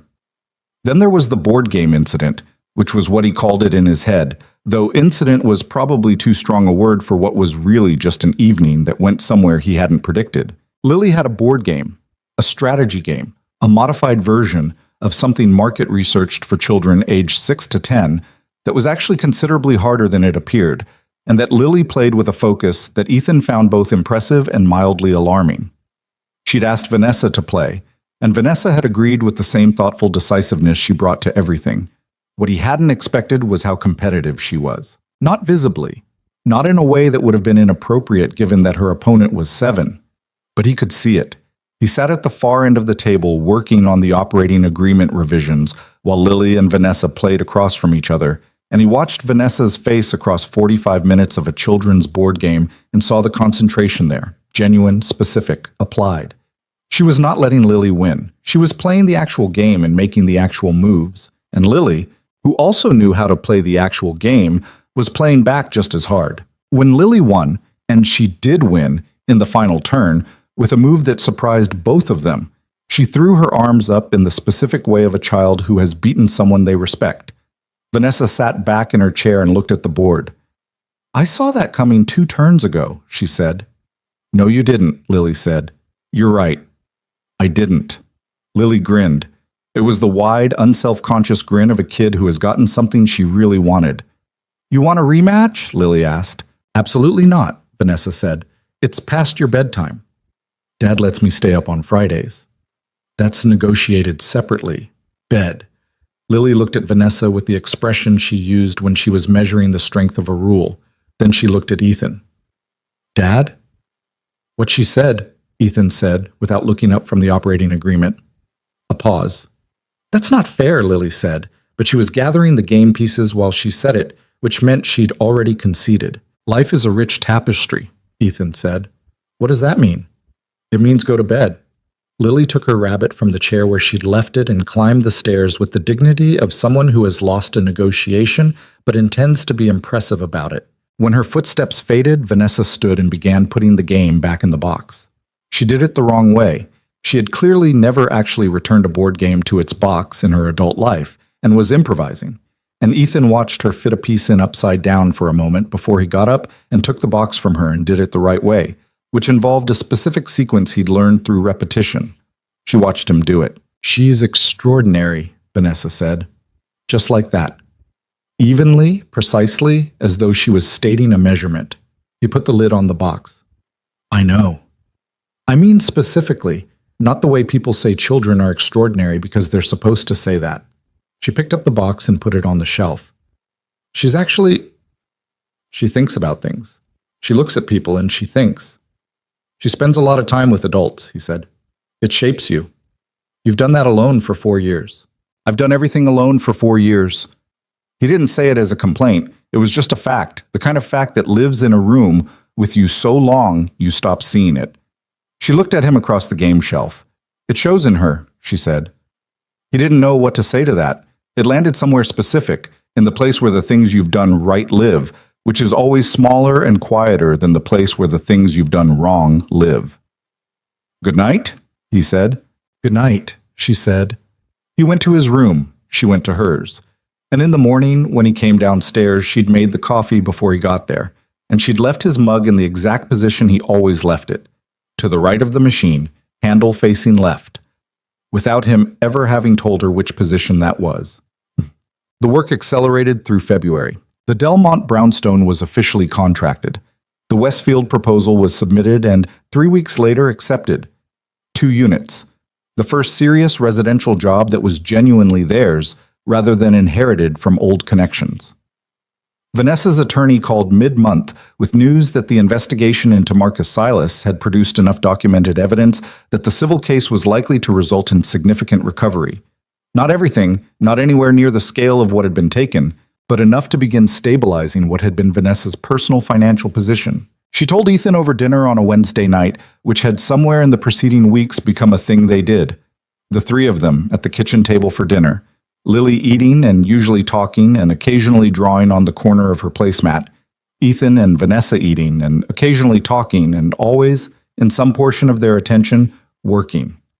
It was a strange domestic arrangement that had assembled itself without a meeting being called about it, the way most actual domestic arrangements do. "The attorney thinks the recovery could be 60% of the original," Vanessa said. "Over time. It depends on what Marcus liquidated versus what can still be traced." "That's significant," Ethan said. "It's significant." She moved something on her plate. "She also said I could probably rent somewhere by next month, if I wanted to." The table was quiet. Lily was drawing on her placemat. She was very focused on it. "Where?" Ethan asked. "There are some good short-term furnished options downtown, near the Delmont site." She picked up her water glass. "It would make sense geographically." "It would," he said. A pause. "Vanessa," Lily said, without looking up from her drawing. "Yes?" "If you move downtown, you'd be far from here." "Downtown isn't that far." Lily looked up. She had the specific expression of a child who has identified something adults are dancing around. "But you wouldn't be here," she said, the simplicity of it, the complete absence of a frame around it. Vanessa looked at Lily for a moment. Then she set her water glass down. I haven't decided anything yet, she said. Okay, Lily said, and went back to her drawing. Ethan looked at his plate. He felt Vanessa's eyes on him briefly and then away. Neither of them said anything more about it that night, and the subject moved on to the Westfield timeline and Lily's upcoming school project on weather systems and whether it was going to rain on Saturday. And everything continued normally, the way everything always continued, even when something was sitting in the middle of the table that everyone was eating around. Later, when Lily was in bed and the dishes were done, Ethan was locking the back door when Vanessa appeared in the kitchen doorway with her laptop. I'm not sure about the apartment, she said. He turned around. She was leaning against the doorframe with her arms loosely crossed, and there was something in her posture that he recognized now. The particular configuration she wore when she was being more honest than comfortable. I don't want you to stay because Lily asked you to, he said carefully. That's not... She stopped. That's not why I'm unsure. Then why? She looked at him for a moment. Because this... She moved one hand slightly, a gesture that encompassed the kitchen and the house, and presumably the entire arrangement. This works, and I'm not certain moving downtown changes the professional structure in any meaningful way, and I'm uncertain enough about my own judgment at the moment that I don't want to move something that works because I'm supposed to want my own space. He was quiet. That's a very logical framing. Yes, she said, I'm aware. Is it the actual reason? She looked at him, looked away. Partially, she said. He nodded. He didn't push it. The guest room's not going anywhere, he said. She looked at him for a moment longer. All right, she said. She went to the living room. He heard the couch settle, the laptop open. He finished locking the back door, turned off the overhead light, left the stove light on the way he always did. She was staying, not because she'd decided to, and not because it was simple. She was staying because it made sense, and because sense was what she trusted when everything else was in question, and because sometimes the truest things are the ones that arrive without a better explanation than this works, and I'm not sure I'm ready to find out what happens when it doesn't. What? Nathan Holloway called on a Thursday at 2 in the afternoon. Vanessa was at the table with the Westfield elevation drawings when her phone lit up, and Ethan was in the living room running measurements on the Delmont floor plan when he heard her stop moving. Full stop. The specific silence of someone who has seen something they weren't prepared to see. He came to the kitchen doorway. She was looking at the phone. She picked it up on the third ring. Nathan. Her voice was the professional voice, but underneath it was something taut. Yes, I'm well. A pause. I appreciate you calling. Another pause. Longer. I understand. She turned slightly away from the door, but he could still see her profile, the way the phone call was working on her face, the careful neutrality, the listening, the specific rigidity that meant the listening was costing her. She talked for about 8 minutes. When she hung up, she set the phone on the table and stood with her hands flat on either side of it. Well, he said, he wants a meeting. She kept her eyes on the table. He said he waited to call because he wanted to see how the Delmont relationship developed after we contracted. She paused. He has a project, a residential community development, mixed income, 48 units outside the city. He said he's been looking for someone who understands what a home actually needs to feel like. Ethan was very still. He read the website, she said. The website. The line. Homes that know what they're for. She finally looked up. He said it was the first time he'd read developer copy that sounded like someone meant it. Ethan sat down in his chair slowly. That's Holloway, he said. Yes. That's... He stopped, put his hands on the table. That's the meeting that changes the trajectory. Yes. She sat down across from him. There were shadows under her eyes. There were always shadows under her eyes now. The accumulated deficit of weeks of late nights and early mornings.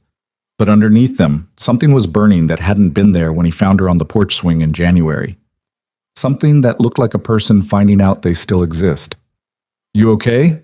He asked. I don't... She stopped. Started again. I'd written him off. After he didn't call. I built the model without him. I thought I'd made peace with it. And apparently I hadn't. She put one hand briefly over her mouth. An unusual gesture for her. A crack in the composure that she didn't move to repair. I thought I'd destroyed it. Everything. The reputation, the relationships, the track record. I thought Marcus had taken all of that too. He took the money, Ethan said.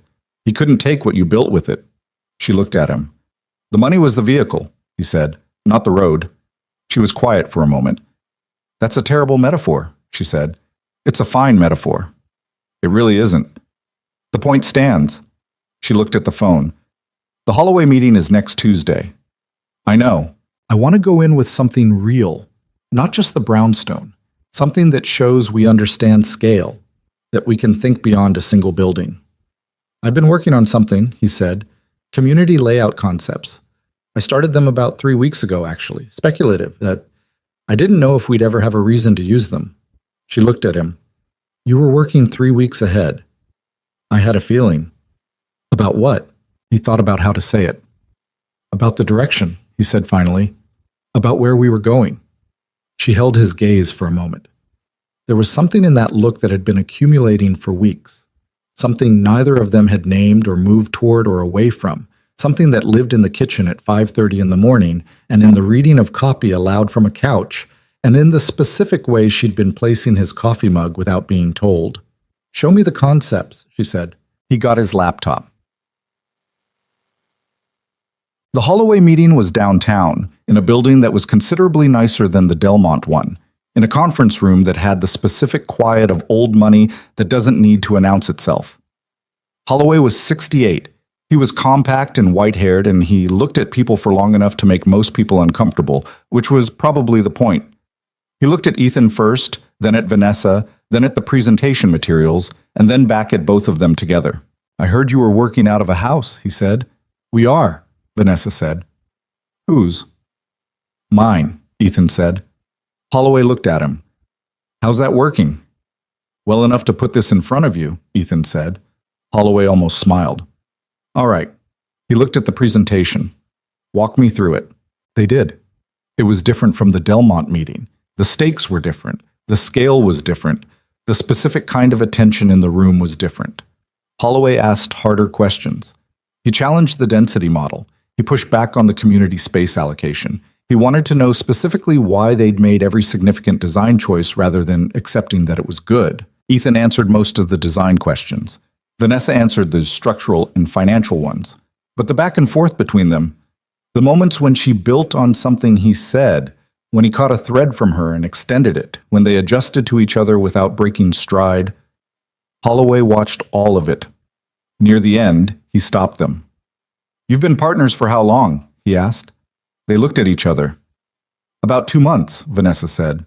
No, Holloway said. He shook his head slightly. No, you haven't. A pause. I've watched a lot of partnerships, he said. The kind that work and the kind that don't. The kind that work have a grammar, the way they finish each other's thoughts without completing each other's sentences, the way they disagree without breaking. He looked at both of them. You don't build that in 2 months. Neither of them said anything.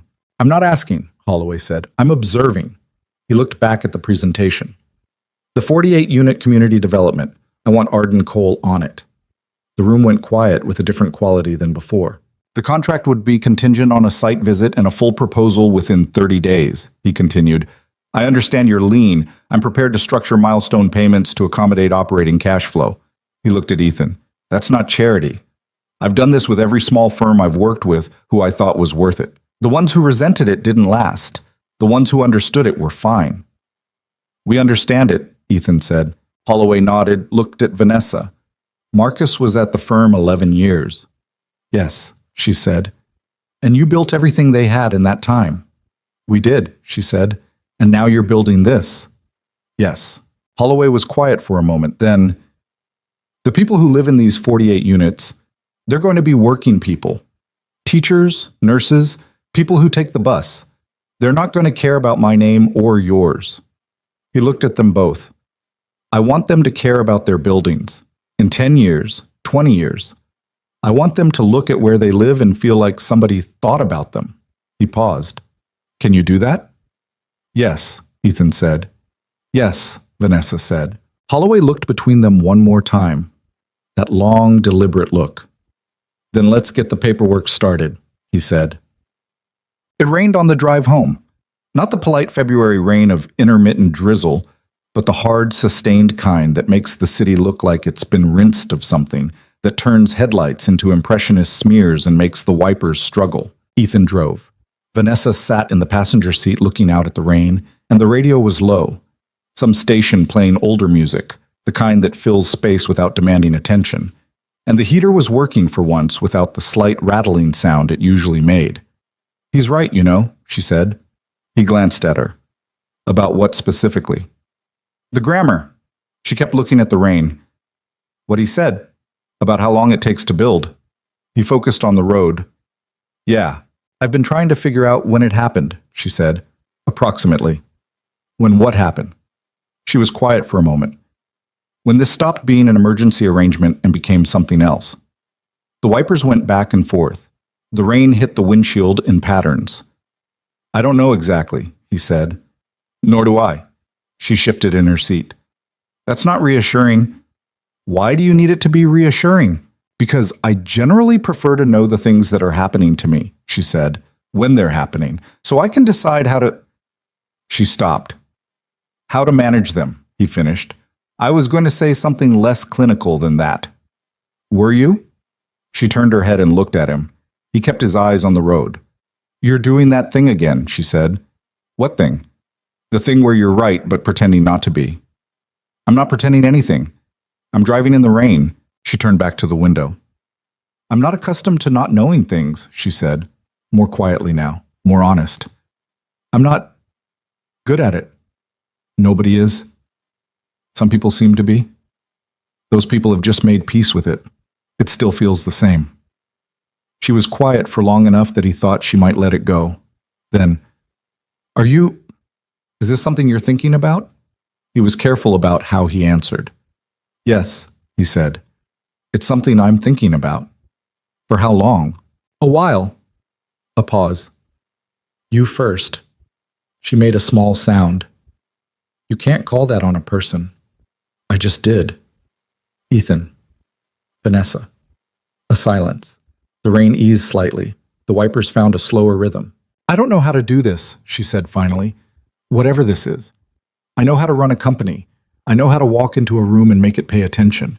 I know the difference between a load-bearing wall and a decorative one." A pause. "I don't know how to—" She stopped again. "The last time I tried, I was better at the company than I was at the person." "I know," he said. "You weren't there for that." "No, but you told me." He glanced at her. 8 years ago, before the company became what it became. She looked at her hands in her lap. "I'm not the same person I was before I came to your porch," she said. "I know. I'm not sure if I'm better or just different. I can't tell from inside." "From outside," he said carefully, "you're better. You're also harder to be around because you're more—" He searched. "More present. More of it is actually there. It makes things more complicated," she said. "I was going to say real," he said. She looked at him. He felt it, the way you feel something at the edge of your vision, not quite seen, but fully aware. "Pull over," she said. "We're almost—" "Pull over, Ethan." He pulled over. A quiet street. The rain still coming down, the radio still low. He cut the blinker and put the car in park and looked at her. She was looking back. "I need you to know something before this. Before whatever is happening continues happening without being named," she said. "I need you to know that I understand what's here, what's at stake.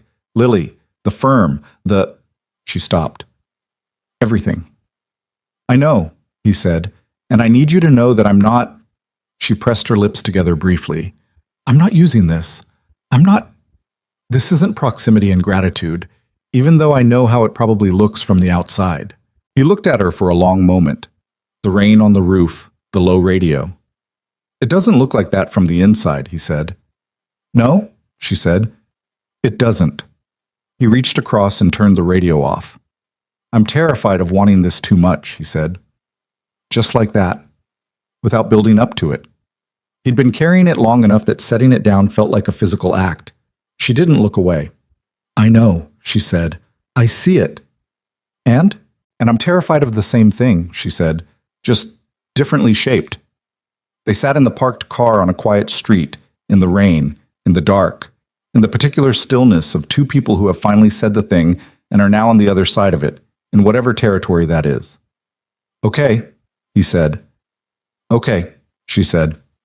He put the car back in drive. She looked out at the rain. He pulled back onto the street. She didn't say anything for another minute. Then she reached over without looking at him and turned the radio back on. Not loud, just enough to fill the space with something. They drove home through the rain, and neither of them said anything else, and neither of them needed to, because some things are said once and then they're known, and what happens next belongs to a different conversation, one that doesn't happen in parked cars in the rain, one that builds itself out of mornings and coffee mugs and permission slips on the refrigerator and the specific way a house changes when two people inside it stop pretending it doesn't hold them both. He woke at 2 a.m. to the sound of the power going out. It went the way power goes, a stuttered cut, the hum that you don't notice until it stops, the sudden total absence of the refrigerator and the furnace and the little amber nightlights in the hallway outlets. The house went black and cold. He lay still for a second, listening. The storm had picked up while he slept. He could hear it now, the rain hard against the windows, and wind moving through the old frames of the house. He heard Lily roll over upstairs, resettle, keep sleeping. She was a good sleeper in storms. She'd been that way since she was small, when most things that scared other kids just seemed to interest her. He got up, found his phone, got the flashlight on it, went to check the circuit breaker in the downstairs hall. The breaker hadn't tripped. The power was out from the street. He could see through the front window that the whole block was dark. He went to the kitchen for candles. She was already there.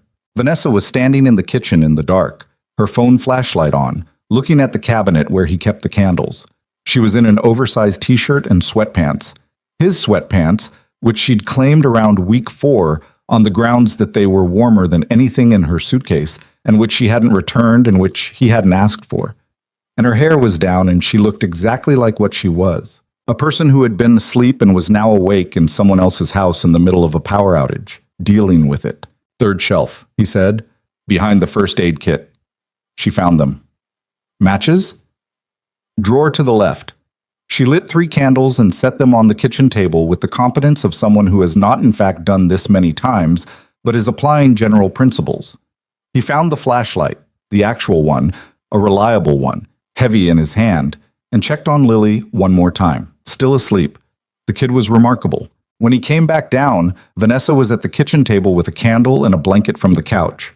The navy one, Lily's movie blanket, wrapped around her shoulders. She looked up when he came in. "The whole block," he said. "I know. I checked the front." He sat down across from her, found the other half of the blanket she hadn't wrapped herself in, it was a big blanket, and pulled it across his own lap. The candle made the kitchen look different, smaller. The shadows pushed the edges of the room in, so it was just the table and them and the 3 small flames.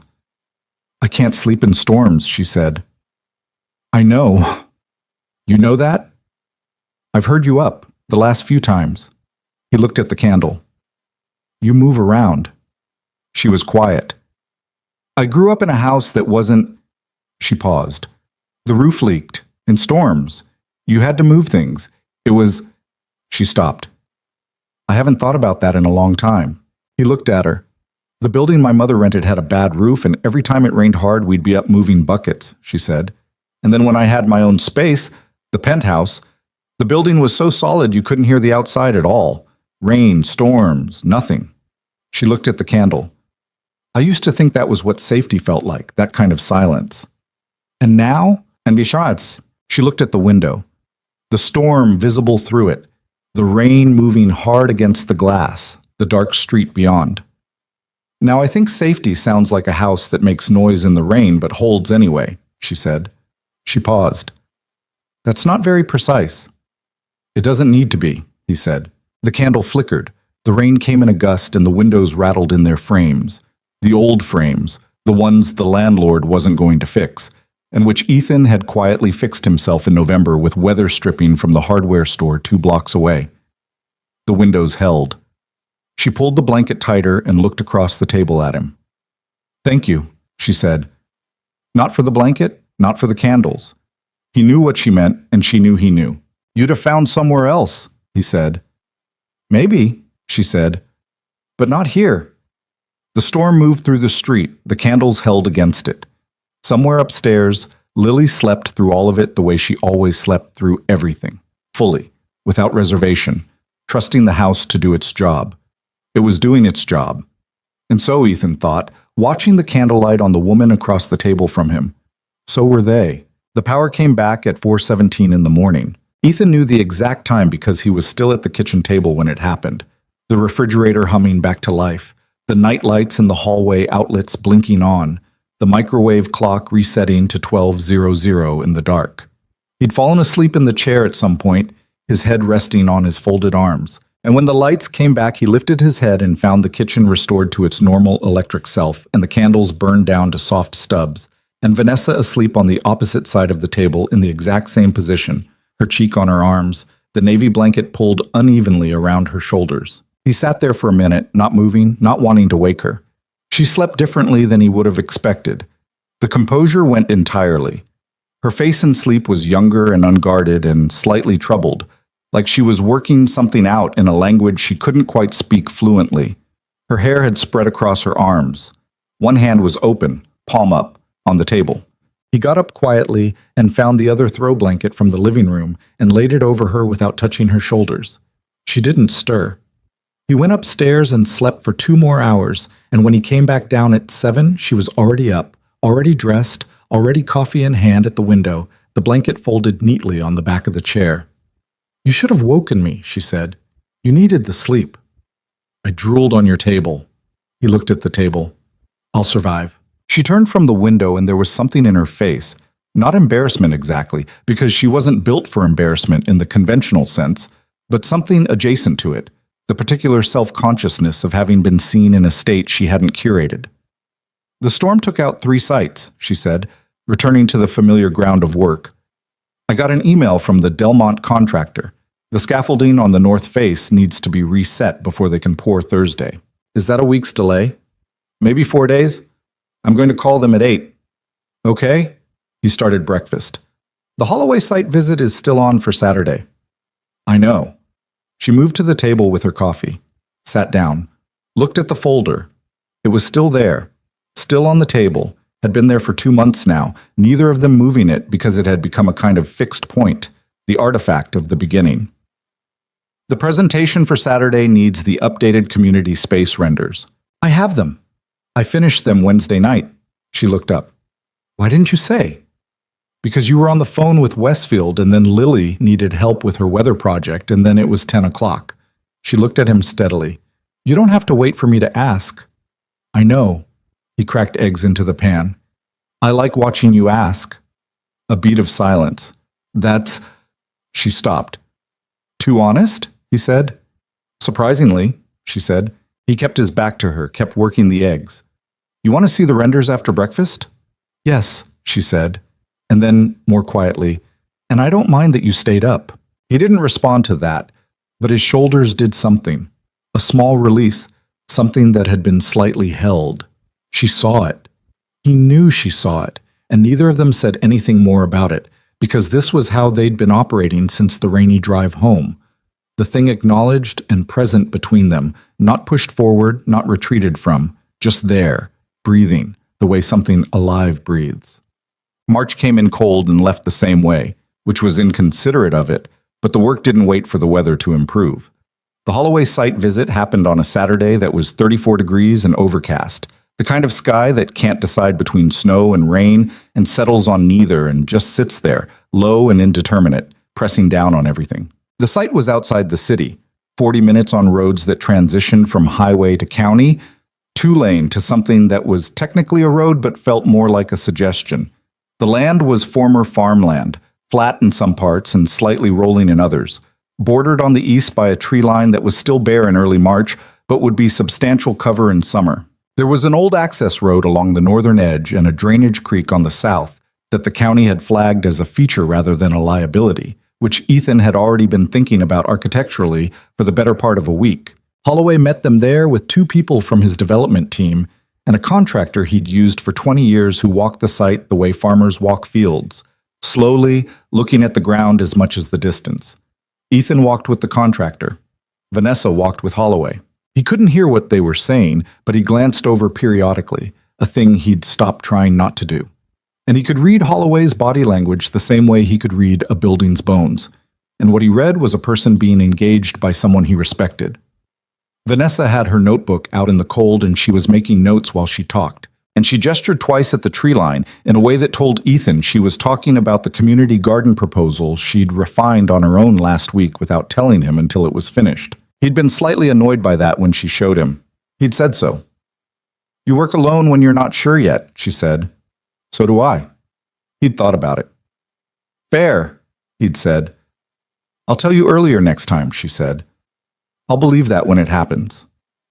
"Probably wise," she'd said.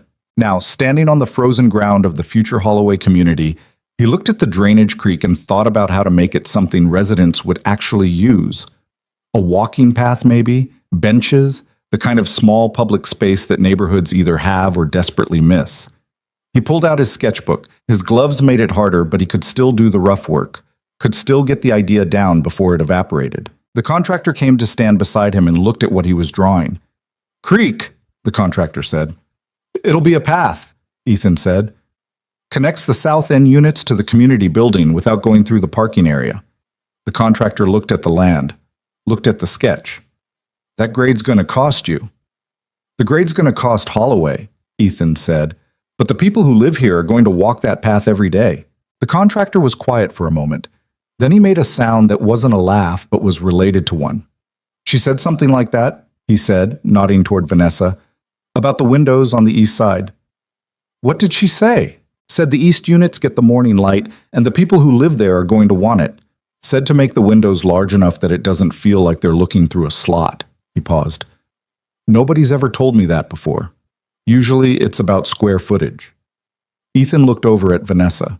She was writing something in her notebook while Holloway talked, and her pen was moving fast, which meant she was thinking faster than she was writing, which meant the idea was good. "That's how she thinks," he said. "Like a person," the contractor said. "Yeah," Ethan said. "Like a person." Yet, the formal Holloway contract was signed on a Tuesday in late March in Holloway's office, which was smaller and less impressive than Ethan had expected. A corner office on the third floor of a building that prioritized function over declaration, full of files and a desk that had clearly been there for 20 years, and 2 chairs across from it that didn't match. Holloway slid the signature pages across the desk. Vanessa read them, all of them, every page, which took 12 minutes, and then signed. Ethan signed. Holloway signed. It was the largest contract Arden Cole had executed. It was, by a significant margin, the most money Ethan Cole had ever had his name on. He drove home feeling something he didn't quite have the right word for. Not happiness, exactly. Bigger than that and more complicated. The feeling of a risk taken at full understanding of what it was and having the thing come back affirmative. Vanessa was quiet on the way home. She looked out the window at the March landscape, the trees starting to show the first suggestion of buds, the grass not yet green but no longer the dead yellow of deep winter. "You're quiet," he said. "I'm thinking." "About what?" "About what Marcus would say." She said it evenly, without particular emotion. "If he could see this."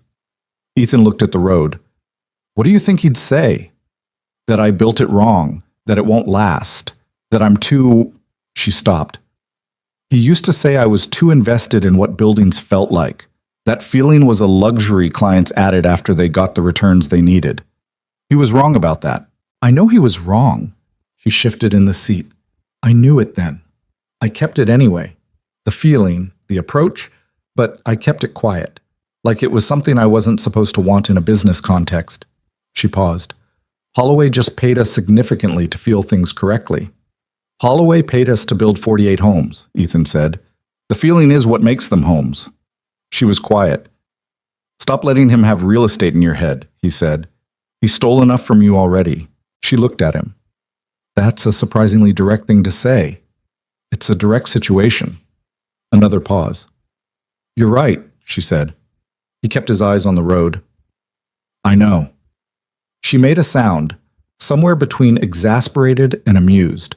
The particular register she'd developed over 3 months of living in close proximity to someone who occasionally said correct things with the same tone as incorrect things and didn't distinguish between them.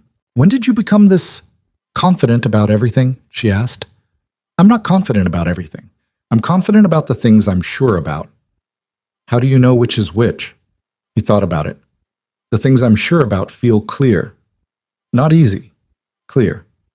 There's a difference. She seemed to consider this. Outside, the trees gave way to the first suburban blocks on the edge of the city. Traffic thickened. The radio played something low and inconsequential. Some things feel clear to me, she said, carefully, like she was examining the words as she set them down. He didn't look at her. Yeah? Yes. A pause. This, what we're building, the firm, the direction of it. Another pause. Other things. He kept his hand steady on the wheel. What other things? She didn't answer immediately. The traffic moved. He took the turn onto Willow Creek Lane, and the familiar street appeared around them, and the familiar house at the end of the block came into view, the porch light already on because Lily was home with Mrs. Patterson, and the light was always on when Lily was home. He pulled into the driveway and cut the engine. They sat there for a second. The car ticked as it cooled. The apartment search, she said. He turned to look at her. She was looking at the house. I stopped, she said. The search. I stopped looking 2 weeks ago. A beat. I told myself it was because the firm needs consistency right now, that moving would create unnecessary disruption. Is that why? She turned to look at him. In the light from the porch, the same light that had lit her the first night, that amber light over the swing, her face was open in the way it only got now, the way it never had been in the conference rooms and site visits where he'd known her for 2 years before all of this. No, she said. That's not why. He held her gaze. Okay, he said. Okay, she said. What do you want me to say? She looked at him steadily. I want you to say something that tells me what you're thinking, because I have been... She pressed her lips together briefly. I have been managing myself very carefully around this for weeks, and I'm tired of managing it, and I don't... Her voice was controlled, but something underneath it wasn't. I don't want to do the wrong thing here. Lily is here. The firm is here. Everything is the same thing right now, and if something goes wrong, I know, he said. Then you understand why I understand why you're careful, he said. I don't need you to not be careful. Be as careful as you need to be. He paused. I'm not going anywhere. She stared at him. The firm, Lily, this house, those aren't complications for me, he said. They're the context. They're what's here. You're not walking into a simple situation that could get complicated. You're already in the complicated situation. He looked at her. You've been in it for 3 months, and it hasn't gone wrong. She held his gaze for a long time. I don't know how to love someone without ruining everything, she said. It was the most undefended thing she'd said to him in 3 months, including the night on the porch and the night of the storm. It landed the way true things land, flat, clean, without decoration. I know, he said. I watched you be afraid of that for 3 months. A pause. I can't tell you that you won't. I can't promise that. He looked at the house, the porch light, the door he'd walked through 1,000 times. What I can tell you is that not trying has its own costs, and I've been paying them long enough to know what they feel like. She looked at the house too, then back at him. I can't pretend anymore that this is only professional, she said. I know you can't, he said. I stopped being able to a while ago. How long? He thought about it honestly. The board game, he said. When you told Lily she'd won without trying to make her feel good about it, just told her directly, like she deserved the truth. He paused. That was when. She looked at him. Something moved across her face. The last of something, whatever it was that had been holding its ground since the beginning. The board game, she said quietly. That's very specific, he said. I was going to say that's very you, she said. He reached across the console, not for her hand exactly, for the space near her hand, an offering rather than a claim. She looked down at it. Then she put her hand in his, and it wasn't tentative, and it wasn't impulsive. It was the deliberate act of someone who has decided something, measured the weight of it, and is choosing it with full knowledge of what it costs. They sat in the driveway in the car with the engine off and the porch light on, and Lily somewhere inside with Mrs. Patterson, and neither of them said anything because there wasn't anything left to say that the moment wasn't already saying more clearly. After a while, she squeezed his hand once. "We should go in," she said. "Yeah," he said. They went in. The weeks after that were not what movies suggested they would be. There was no sudden cinematic transformation. No morning when everything was golden and frictionless. No version of the kitchen that was suddenly warmer or the work that was suddenly easier. They were still two people with strong opinions about different things, sharing a small house and a new business, and a 7-year-old who was paying more attention than either of them fully credited. What changed was subtler and more durable than transformation. It was the dropping of the last layer of management. The thing where you stop constructing your face slightly before you turn toward a person, where you let them see the first version of the reaction rather than the second. He burned toast on a Sunday morning and didn't notice until the smoke detector went off, and she came downstairs to find him waving a dish towel at the detector while the toast sat in the sink being dead, and he was swearing under his breath in the specific quiet way of a person who doesn't swear loudly because there's a child in the house. She stood in the kitchen doorway and looked at the scene and laughed.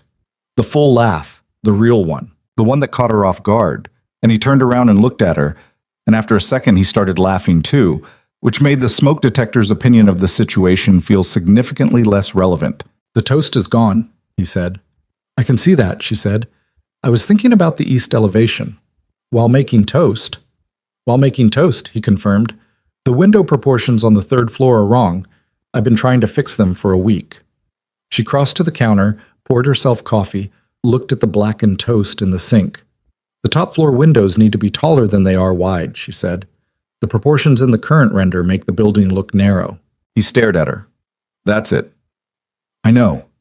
I noticed it in the render on Thursday, but I didn't want to say until I'd thought about whether there was another solution." "There isn't another solution." "No," she said.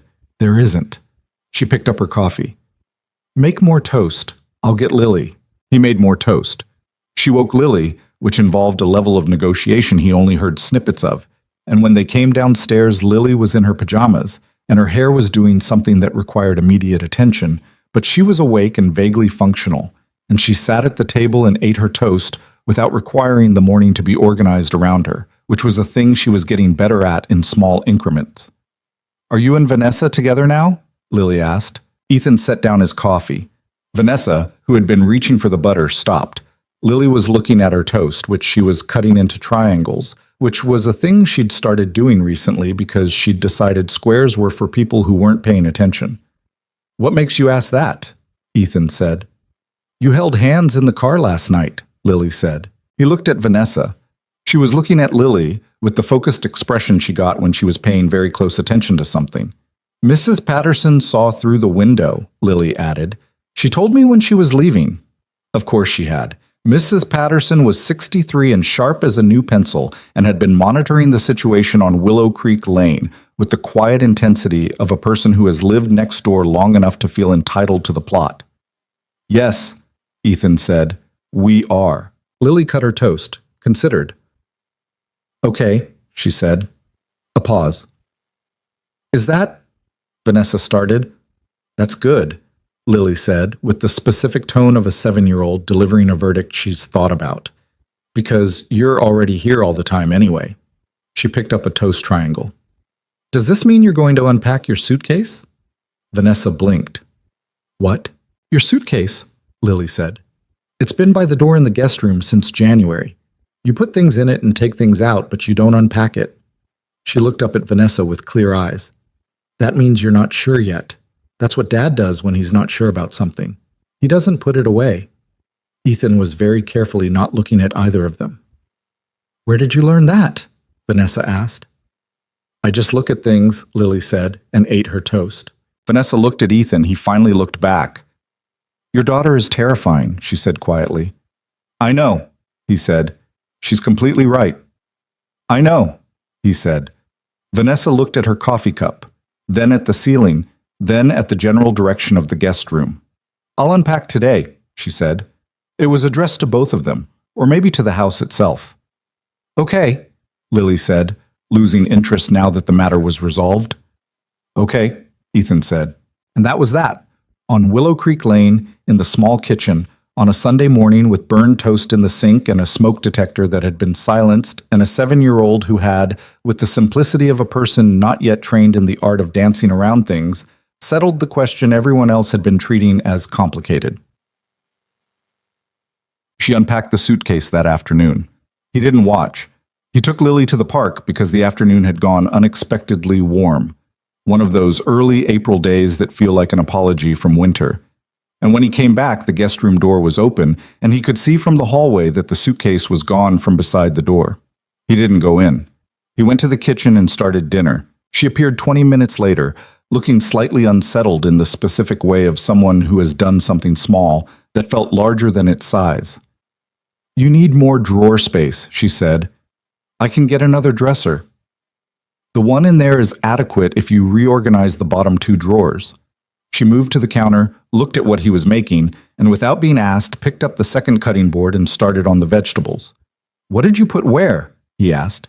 "Books on the windowsill because the nightstand is too small. Notebook and reading glasses on the nightstand." A pause. "Your sweater is back in your room, by the way. I put it on your dresser." "You can keep the sweater." She looked at him sideways.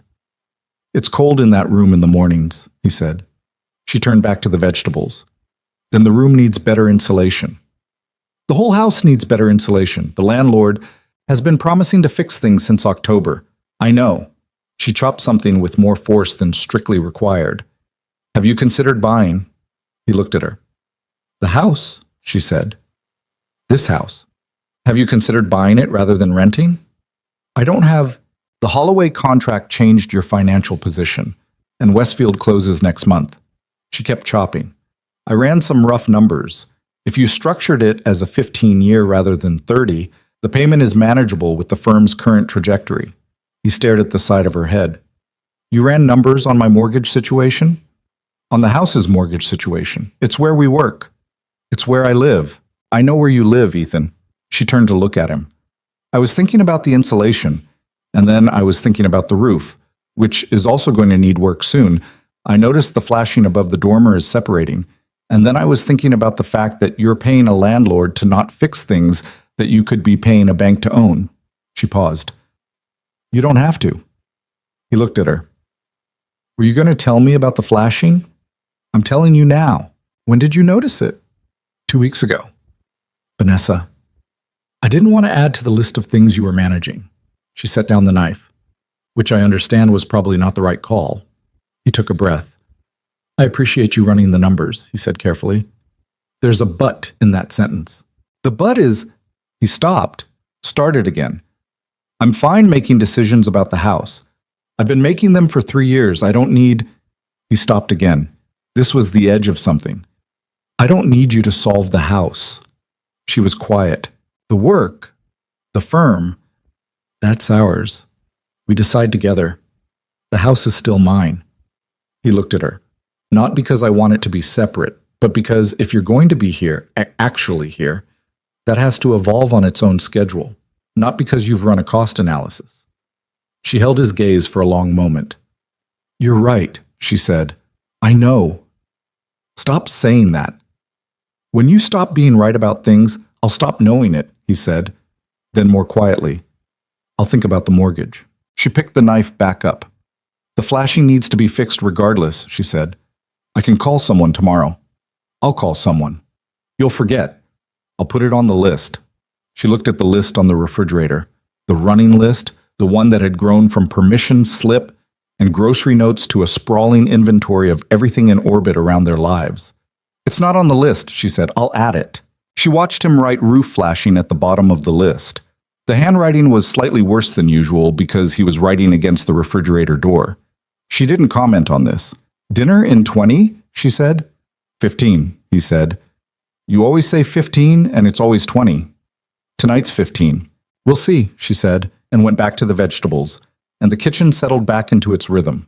The two of them in the same space, working in parallel, occasionally colliding and occasionally complementing and occasionally irritating each other, which was how things actually worked when they were real. April arrived and the Delmont brownstone broke ground. Ethan was on site for the first pour, standing in a hard hat in a light rain with the contractor and two of the crew leads, going over the foundation specs. He'd been to groundbreakings before, at Arden Silas, at previous firms, but this one was different in the specific way that things are different when your name is on the paperwork and the design is yours from the first sketch to the final dimension, and nobody told you to revise it into something safer. Vanessa didn't come to the groundbreaking. She had a call with the Holloway team that couldn't be moved, and she told him to go without her, which was a thing she said easily now. Go without me. That she would not have said 3 months ago, because 3 months ago there was a version of her that needed to be in every room where something mattered in case the room went wrong without her. That version had loosened, not disappeared. He didn't expect it to disappear and wouldn't have believed it if it did, but loosened. The way something that's been held in a grip for a long time loosens when the hand finally gets tired. She texted him while he was on site. How's the pour? He took a photo of the foundation forms and sent it back without comment. 3 minutes later, the north form is slightly off plumb. He looked at the form. He squinted. He took the level from the contractor's belt, held it against the form. 1 degree. Maybe 1.5. He looked at his phone, looked at the form. How can you tell from a photo? The shadow, she wrote back. He fixed the form. The contractor looked at him with a raised eyebrow. My partner, Ethan said. The contractor looked at the phone, looked at the form, looked at Ethan. She good? He said. Yeah, Ethan said. She's good. He put the phone back in his pocket and went back to work. The hard moment came in late April on a Wednesday evening, and it came from a direction Ethan hadn't been guarding. He got a call from a number he didn't recognize, and when he answered it, the voice on the other end was a journalist, a business journalist, one whose name he vaguely recognized from the paper's real estate section, asking for comment on the ongoing Arden Silas investigation and specifically on Vanessa's role in the newly formed Arden Coal. He said he had no comment and hung up. Vanessa was in the living room when he came in from the back porch where he'd taken the call. She looked up from her laptop and read his face. Who was it? She said. He told her. She closed the laptop, set it aside, sat very still. They're running something, she said. Sounds like it. About the investigation. And about you being at Arden Coal. He sat down across from her. Does it change anything? She looked at her hands. It might change how clients perceive us, before the investigation resolves. She paused. If they frame it as, if the angle is that I left the sinking ship and started fresh with a junior employee, that reads very differently than what actually happened. Then we put the actual story out, he said. She looked up. What? The actual story. Not a press release. Something real. An interview, maybe. Holloway's already associated with us. His name carries more credibility than any damage the article can do. He leaned forward. We don't react. We narrate. She stared at him. You want to do an interview?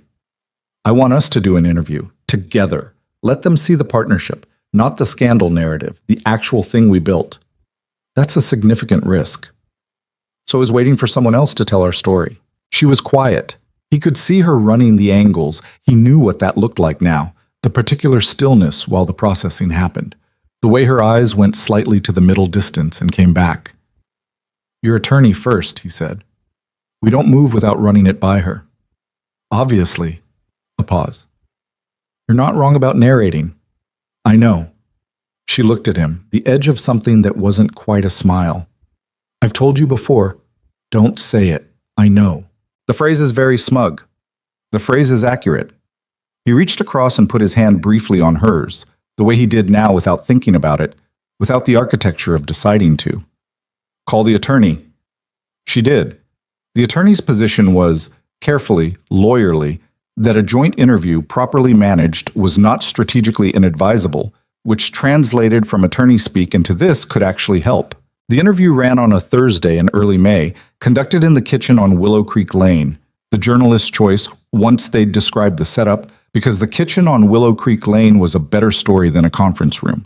It was a 40-minute conversation, 2 cups of coffee, Lily's drawings visible on the refrigerator in the background, the sketchbook on the table. The journalist, a woman in her late 40s who had clearly seen enough of the industry to not be easily impressed, asked the obvious questions. The Arden Silas collapse. the investigation, the decision to start over. Vanessa answered directly, not defensively, not with the managed distance of a prepared statement, but with the specific honesty of someone who has decided that honesty is the only position she can maintain consistently. I trusted someone I'd known for 11 years, and he used that trust to take everything he could access, she said. I've spent about 4 months being angry about that and building something different. The anger gets smaller as the thing being built gets bigger. The journalist looked at Ethan. And you were her employee. I was, he said. That's an unusual partnership structure. The structure came after the decision, he said. The decision was, she showed up and I had a plan and neither of us could do it alone. That simple? That complicated, he said. Those aren't the same thing. The journalist looked between them, wrote something, looked up again. Do you think the market will trust Arden Cole, given the association with the Arden Silas situation? Vanessa looked at her steadily. I think the market trusts results, she said. We have 2 contracted projects with clients who know exactly what happened at my previous firm and chose to work with us anyway. Holloway isn't someone who makes decisions based on noise. A pause. We're building homes for people. The work either is or isn't what we say it is. The investigation is a legal process that's going to run its course. These are separate questions. The journalist nodded, made a note. The article ran the following Thursday, and it was fairer than either of them had expected. Not a puff piece, not uncritical, but written from a place of genuine interest rather than prosecution. The headline was, After the Fall, How Vanessa Arden and Ethan Cole Are Building Something Smaller, and Why That Might Be Exactly Right. Holloway emailed them both the morning it ran. Good piece. The kitchen photograph was the right call. The Delmont contractor called and said he'd shown it to his crew. Westfield sent a handwritten note, and on Willow Creek Lane, the porch light stayed on, and the suitcase stayed unpacked, and the sketchbook on the kitchen table had both their marks all the way through it now, every page, evidence that whatever was being built in the house was being built the same way as everything else they made, together, imperfectly, with full knowledge of the stakes. It was a Tuesday evening in May when Ethan was washing dishes and Vanessa was drying them. This was another thing that had happened without being decided. He washed, she dried, Lily occasionally helped in the specific way of a 7-year-old helping, which was to say she dried one thing with enormous thoroughness and then drifted away. The dishes got done. The kitchen got clean. Nobody had ever sat down and assigned roles. He was washing the last of the dinner plates and she was folding the towel, which meant the dishes were done, when she said, I think I stayed because I was afraid. He turned off the water. Not of leaving, she said, of what leaving would mean. That this was, she folded the towel again along a different line. That this was just circumstances, just survival proximity. She set the towel on the counter. That if I left, it would prove the whole thing was a function of having nowhere else to go. He turned to face her. She was looking at the towel. And now, he said, and now I know that's not what it is. She looked up. I know because I've had options. The apartment, the recovery on the Arden Silas assets, the income from the firm. I've had choices for months. She paused. And I keep choosing this. He leaned against the counter with his arms loose at his sides. I know you don't... She stopped, started again. I know you don't need me to explain myself. You've said that. She looked at him. But I needed to say it out loud for me. Okay, he said. Okay, she said. He moved across the kitchen, 4 steps. It was a small kitchen. It had always been a small kitchen. That wasn't going to change. And he put his hand on her face, his thumb at her jaw, and she put her hand over his hand. And when he kissed her, it wasn't the first time, but it was the first time without any fraction of uncertainty in it, without the part of both of them that was still deciding. She kissed him back, and it was real in the way that real things are real, imperfect and specific and weighted with everything that had come before it, not a beginning, but a continuation, the natural next sentence in something that had been speaking for a long time. After a moment, she pulled back, one hand still at his collar, and looked at him. You're still going to drive me insane with the mortgage thing, she said. Almost certainly, he said. And the renders. You do the renders at 11 o'clock, and then you're exhausted the next morning. You run numbers on things without telling me. That's different. It's identical. She was close enough that he could feel her exhale, the brief press of something that was almost a laugh. "We're going to have a lot of arguments about process," she said. "We already have a lot of arguments about process," he said. "They haven't killed us yet." "No," she said. "They haven't." Outside on Willow Creek Lane, May was moving through the trees. The real May, the one with leaves finally on the branches and evening light that lasted long enough to feel generous. Lily was upstairs doing homework with the specific reluctant focus of a child who has accepted that homework exists but reserves the right to resent it. In the kitchen, the towel was folded on the counter, and the dishes were done, and the sketchbook was on the table, and the folder was still there too, both their handwritings visible from across the room. He put his forehead against hers. She let him. "I'm not afraid of this anymore," she said quietly. Not triumphantly, just as information, just as a fact she was reporting accurately. "I know," he said. "That scares me a little," she said. "I know," he said again. "Stop saying that." "When you stop being right," he started. "I know," she said, and there it was again. The real laugh, brief and startled and entirely hers. And the kitchen held it the way the house had been holding all of them, quietly, without being asked, the way good structures do. Summer came to Willow Creek Lane the way summer always came, gradually and then all at once, the way most inevitable things arrive. The trees that had been bare in January filled out through May until they met over the middle of the street, and the bird bath that Vanessa had found frozen solid on her first morning thawed, and then filled with sparrows every morning around 7, which Lily monitored with a seriousness she usually reserved for board games and homework she actually cared about. The rusted swing set in the backyard, the one Ethan had always meant to replace and never gotten around to, was repainted in a Saturday afternoon project that involved Lily choosing a color described on the can as Coral Sunrise, and Vanessa pointing out with some precision that Coral Sunrise was extremely orange, and Lily confirming that yes, that was correct, that was the point, and the swing set ending up extremely orange, which it remained. The house was the same house. The porch still leaned slightly left. The window frames still needed work. The landlord had finally, under some combination of pressure and legal obligation, replaced the kitchen faucet that had been dripping since February and patched the bathroom ceiling, but had offered no timeline on anything else. And Ethan had in late April done what Vanessa suggested and started conversations with a mortgage broker, which he hadn't told her he'd done until the first meeting had already happened. "You called," she said when he told her. "You were right about the flashing," he said. She looked at him for a long moment. "I'm not going to say anything." "I know, you're exercising restraint." "Significant restraint," she said. "I appreciate it." He put the broker's card on the table between them. "There are 3 more meetings before anything is real. The landlord needs to be approached about a right of first offer. It takes time." She looked at the card. "Do you want help with the numbers?" "Yes," he said, "but I want to ask for the help, not have it appear." She looked up at him. "Understood," she said. And she meant it, which was the thing about where they'd arrived by May. The understanding didn't have to be performed or renegotiated. It was just there, present in the room, the way furniture is present. The thing you arrange your movement around without thinking about it. "Help me with the numbers," he said. She pulled her laptop toward her. "Pull up the broker's preliminary figures." They worked for 2 hours.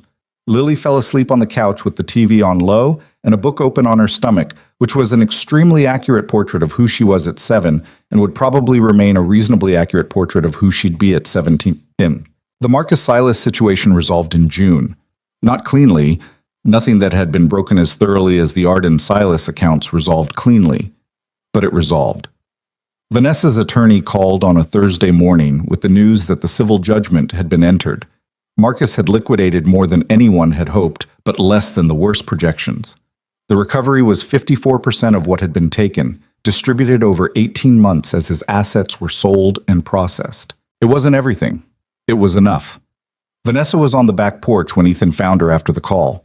She was sitting in the chair they'd put out there in May, a second-hand Adirondack that she'd spotted at a neighbor's yard sale and carried home herself, refusing his help because it wasn't actually that heavy, which was debatable, with her phone in her lap and her coffee going cold beside her. She was looking at the orange swing set. 54%, she said when she heard him come out. "I know, I heard the phone. It's enough to fully capitalize Arden Coal without drawing on the operating line. She said it in her business voice, the one that meant she was processing something through the language of numbers, because it was easier than processing it through the language of what it actually meant. It covers the remaining attorney's fees with significant remainder. I could... She stopped. He sat down on the porch step, which was the only other place to sit. What? He said. I could recapitalize independently, she said, with the recovery. I don't need the Holloway contracts anymore to stabilize the firm's position. He looked at her. She was still looking at the swing set. But we have the Holloway contracts, he said. Yes. And the Delmont brownstone is 70% framed. Yes. And the Westfield units close inspection next month. Yes. She picked up the coffee, found it cold, set it back down.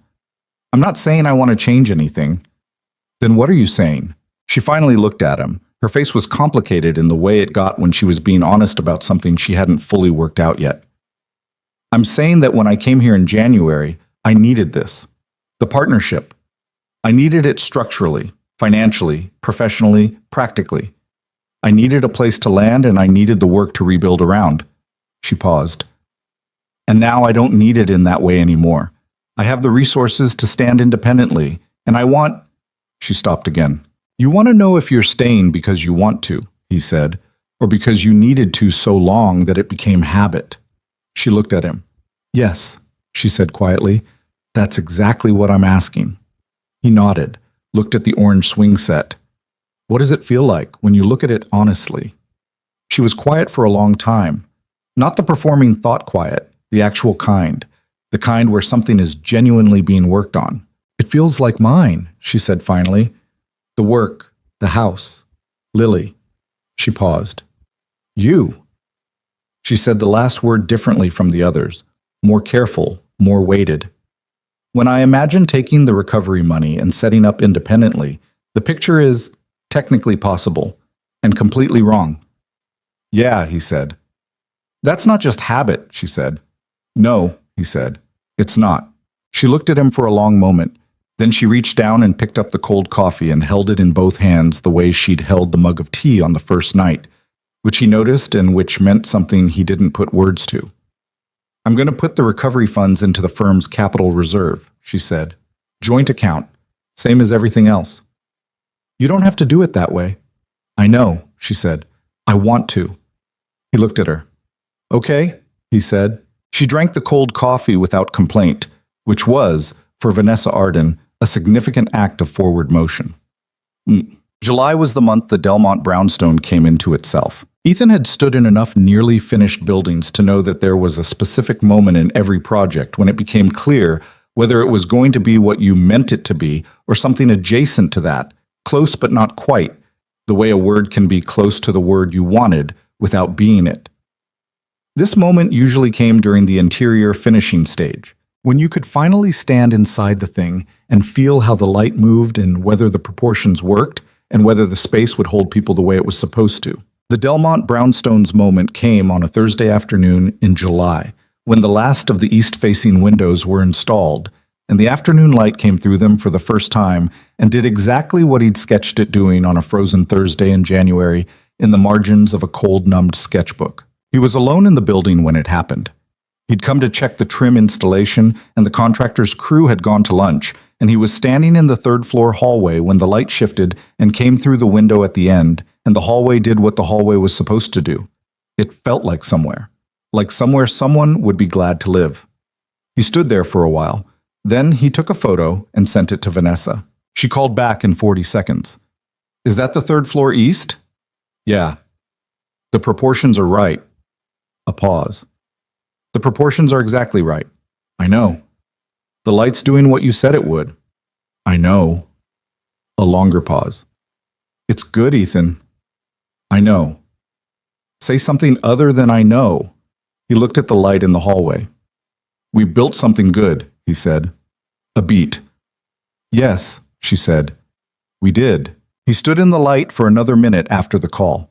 The building held him without effort, the way buildings do when they've been designed to hold people rather than impress them. And he thought about the folder on the kitchen table and the first rough sketches and the 2 sets of handwriting and all the late nights and the disagreements about projections and the burned toast and the orange swing set and the cold coffee on the back porch. And he thought that sometimes the clearest evidence of something real is the thing itself, standing in front of you, asking nothing except for you to see it clearly. He saw it clearly. He went back to work. Richard Delmont walked through the finished brownstone on a Friday in early August. He walked it the way he'd walked the Arden Cole presentation. Slowly, with the full weight of his attention, not performing appreciation, but actually assessing. Ethan and Vanessa walked with him and said almost nothing.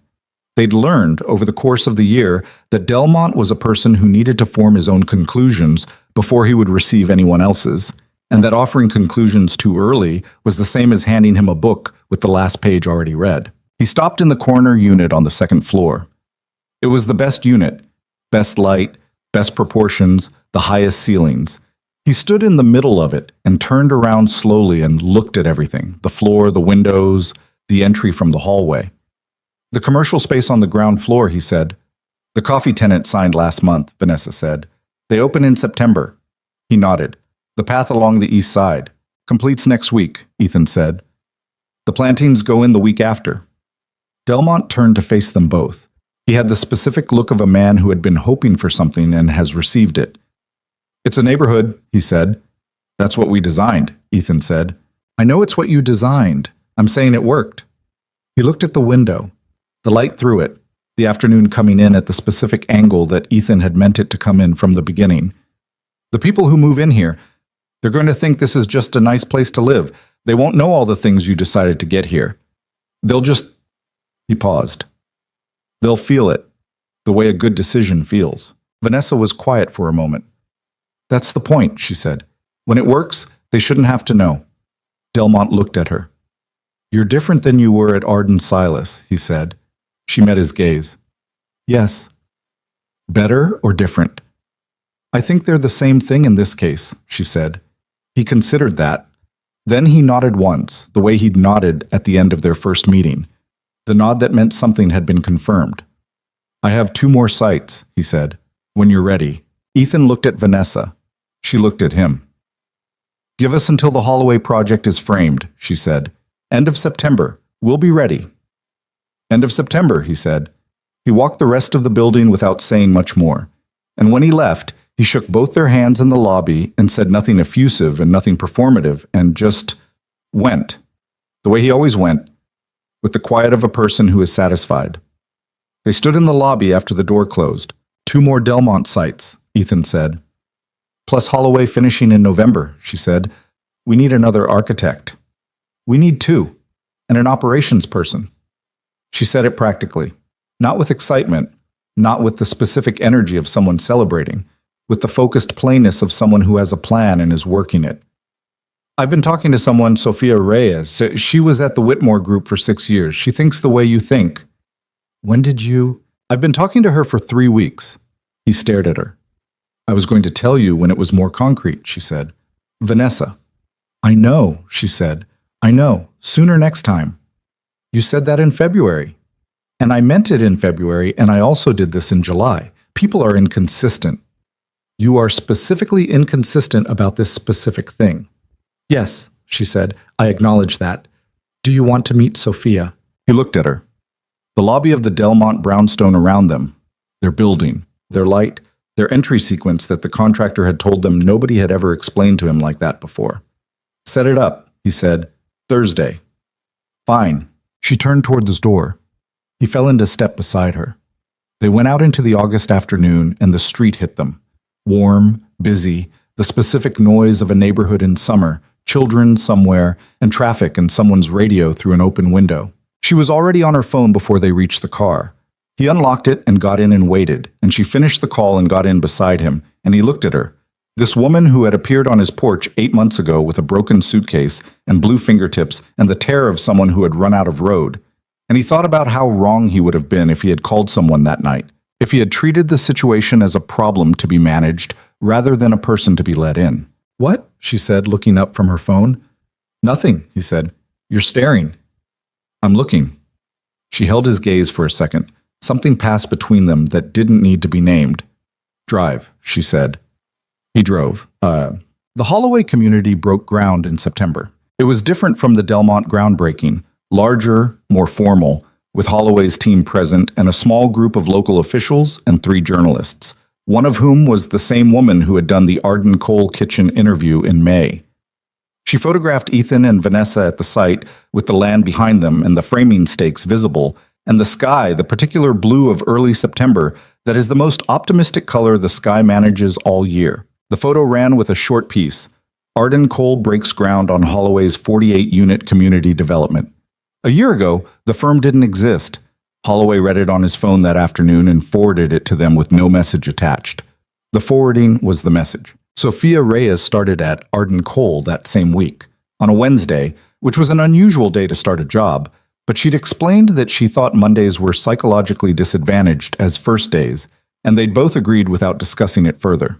She was 34 and from somewhere outside of Houston originally, and she had the specific quality of someone who was both very good at her work and still slightly surprised when other people recognized it, which Ethan found immediately familiar in a way he couldn't have predicted. She sat in the kitchen on her first Wednesday and looked at the sketchbook and the folder and the operation spread across the table and the grocery list on the refrigerator with roof flashing at the bottom, now crossed off because the flashing had finally been fixed in June.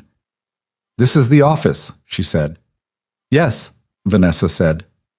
"Permanently? We're working on it," Ethan said. He glanced at Vanessa. "We might have access to studio space in the Delmont building once the commercial tenant is established." "The coffee shop is the commercial tenant," Vanessa said. "The corner unit adjacent has a separate entrance. Delmont has been flexible about a conversation." Sophia looked between them. She had the alert quality of someone reading a room at high resolution. "Okay," she said, and opened her laptop and got to work. She was, from the first day, exactly the right person. The way right people are right, which is to say imperfect and specific and genuinely themselves, nothing smoothed into palatability. She and Vanessa disagreed about the Holloway site plan's green space allocation within the first hour. It was a real disagreement, substantive, neither of them retreating to politeness. Ethan listened to it from across the table and thought about the first morning with Vanessa in the kitchen, the two of them arguing about financial projections while eggs cooked, and felt something that was satisfaction but older than that. The satisfaction of recognizing a pattern that has proven itself. He let them work it out. They did. Well, October was when the house changed. Not dramatically. The porch still leaned. The landlord, now in preliminary sale discussions, the mortgage broker involved, a process that would extend into the new year before it resolved, had still not addressed the paint around the shutters. The kitchen was still the kitchen, same linoleum, same unreliable overhead light that flickered slightly when the refrigerator cycled. What changed was the guest room. Vanessa's notebooks were on the dresser. Her reading glasses were on the nightstand beside a book she'd been working through for 2 months. The kind of slow reading that happens when a person actually has a life again, rather than only a career. Her coat was on the hook by the door, not the one she'd worn in January, the expensive one that had been wrong for the weather, but a different one, simpler, bought in March, better suited to a person who regularly walked construction sites in the cold, rather than a person who moved between cars and lobbies and climate-controlled buildings. Her shoes were on the floor beside the bed. It was such a small thing, shoes on the floor beside a bed. But Ethan had noticed them one morning in October when the door was open and had stood in the hallway for a second, looking at them, because they were the most convincing evidence he had that the guest room had stopped being a guest room. He didn't tell her he'd noticed. He just knew after that, in a part of himself that had been quietly paying attention since January, that the suitcase being unpacked hadn't been the real evidence. The real evidence was the shoes, the things people leave without thinking about leaving. Check. The civil judgment against Marcus Silas concluded in November. The final distribution came through on a Tuesday, transferred to the account Vanessa's attorney had established for the purpose, and it closed the chapter with the particular flatness of financial resolution. Numbers moved, accounts settled, the damage not undone but accounted for, the way scars account for wounds. The accounting doesn't erase the wound. It just makes clear that you survived it. Vanessa was in the studio space at the Delmont building when she got the notification. They'd been using the adjacent corner unit since October, an informal arrangement with Delmont that had produced a lease term no reasonable business person would negotiate, Because Delmont was not primarily a reasonable business person. He was a man who believed in the work and was willing to arrange his business decisions around that belief. She called Ethan. "It cleared," she said. "I know. I got the notification from the joint account. It's done." He was at the Holloway site, standing among the first framed units, his breath visible in the November cold. "It's done," he said. A pause. "I'm not—" She stopped. "I thought I'd feel different when it finished. How do you feel?" "Fine," she said. And then, more honestly, like it was a long time ago. Like it happened to a version of me that doesn't... She stopped again. "I keep trying to find the anger and I can't locate it anymore." "That's not a problem," he said.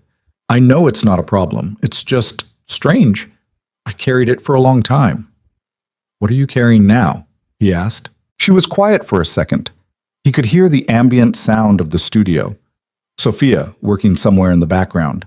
The particular sound of a room where people are making things.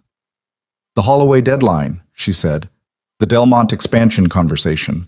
The meeting with the second architect candidate Friday." "That's all work?" he said. "Yes," she said. "I know. What else?" A longer pause. He heard her move, the sound of her chair, the subtle shift that meant she was turning away from the room toward more privacy. "I'm happy," she said. Just like that. Flatly, precisely, the way she stated all measurements. "I'm aware that's not a complicated sentence, but it's a different thing than I expected it to be. Happy. It's quieter than I thought." He stood in the framed bones of a future home in the November cold and held the phone. "Yeah," he said. "It is. Is that what you have?"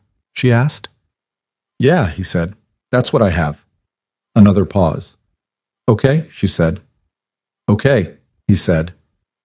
"Come home for dinner. Lily's at Mrs. Patterson's until 6. I'll be there by 5:30. I'll cook," she said. "You'll attempt to cook." "I've gotten better." "The bar was very low," he said. She hung up on him, which was how she handled being correct and being challenged about it simultaneously, and he stood in the cold and looked at the framed walls of a unit that would become someone's living room in the spring and thought that this was what the work was actually about.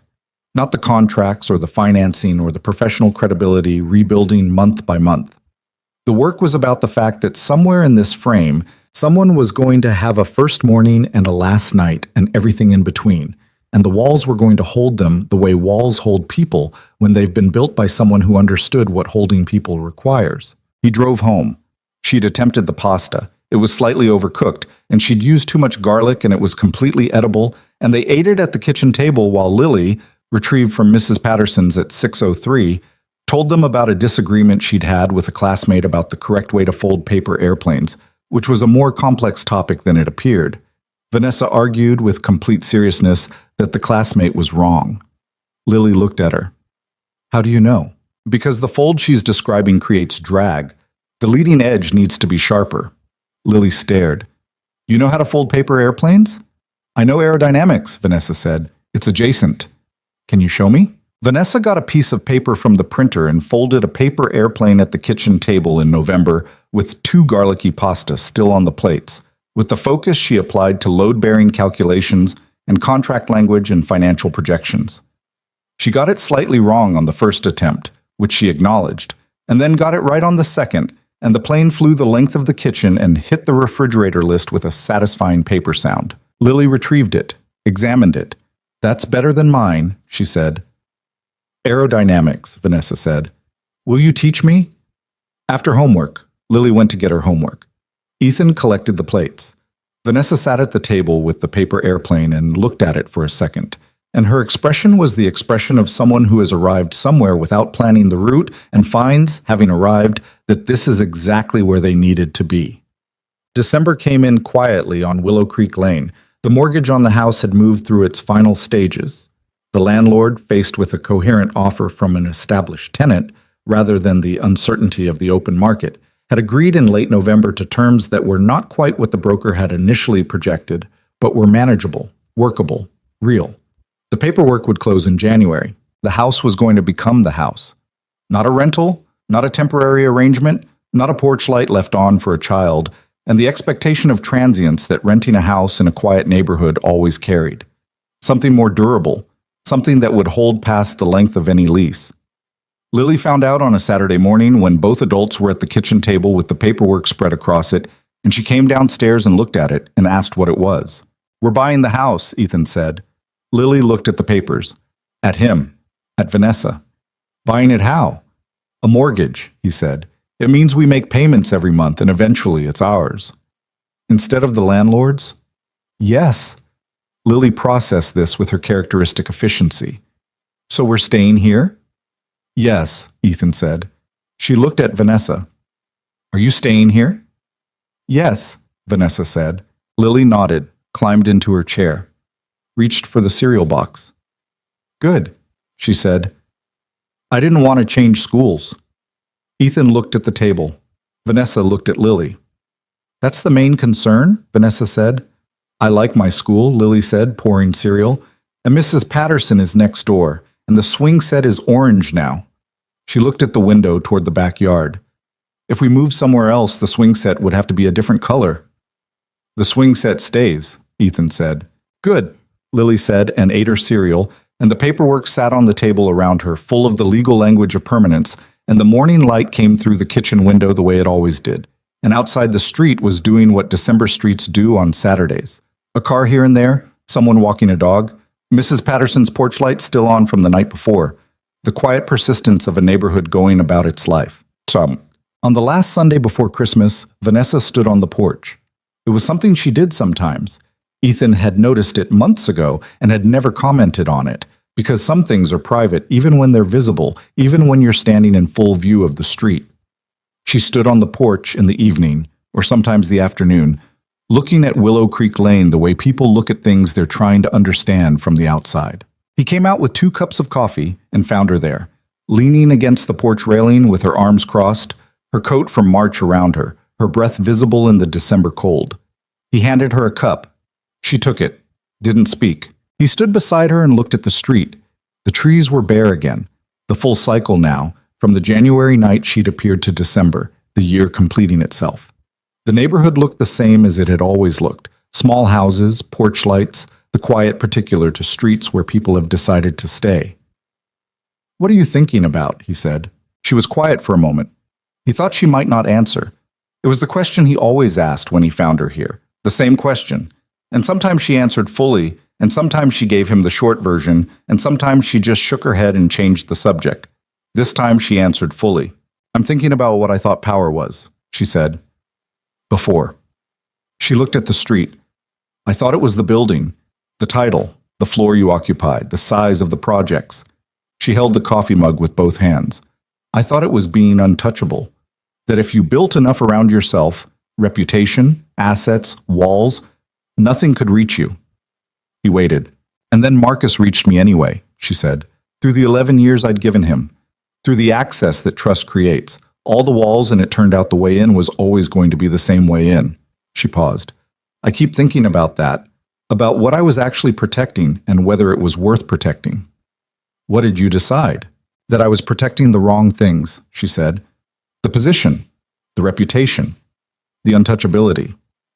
She looked at the porch railing, the one that leaned slightly left, the one that had been leaning slightly left since before she arrived. Not the actual things, the work, the people in the work, myself inside the work. She was quiet for a second. "I lost everything that seemed like the point," she said, "and it turned out the point was still here when I found it." She looked at him. "A modest house on a quiet street, a man who made me scrambled eggs without asking, a 7-year-old who noticed whether my suitcase was packed." He held her gaze. "I had this idea," she said, more quietly now, "that significance was something you built above a certain scale. That smaller things, simpler things, were what you had before you succeeded, or what you had after you failed, but not what you chose on purpose." She looked back at the street. "I was wrong about that." "Yeah," he said. "The things that are worth having are the things that hold when the other things fall away." She paused. "That's not a very original observation." "Most true things aren't," he said. She looked at him sideways. "I'm trying to have a moment here." "I know, I'm in it with you." She almost smiled. You're the least romantic person I've ever met. I'm extremely romantic. I'm just romantic in a practical register. That's not what romantic means. It's what it means to me. She shook her head, and the almost smile became the actual smile. Not the brief, startled one from early on, but the settled one, the one that knew what it was doing. Fine, she said. He looked at the street. You know what I was thinking about in January, when I found you? What? I was thinking I needed to sleep, he said. I was thinking the porch light had been out again and I needed to check the bulb. I was thinking about the Hargrove proposal deadline. He paused. And then there was a person on my porch, and none of the rest of it mattered for the rest of the night. She looked at him. What I mean, he said, is that the things that change your life don't announce themselves.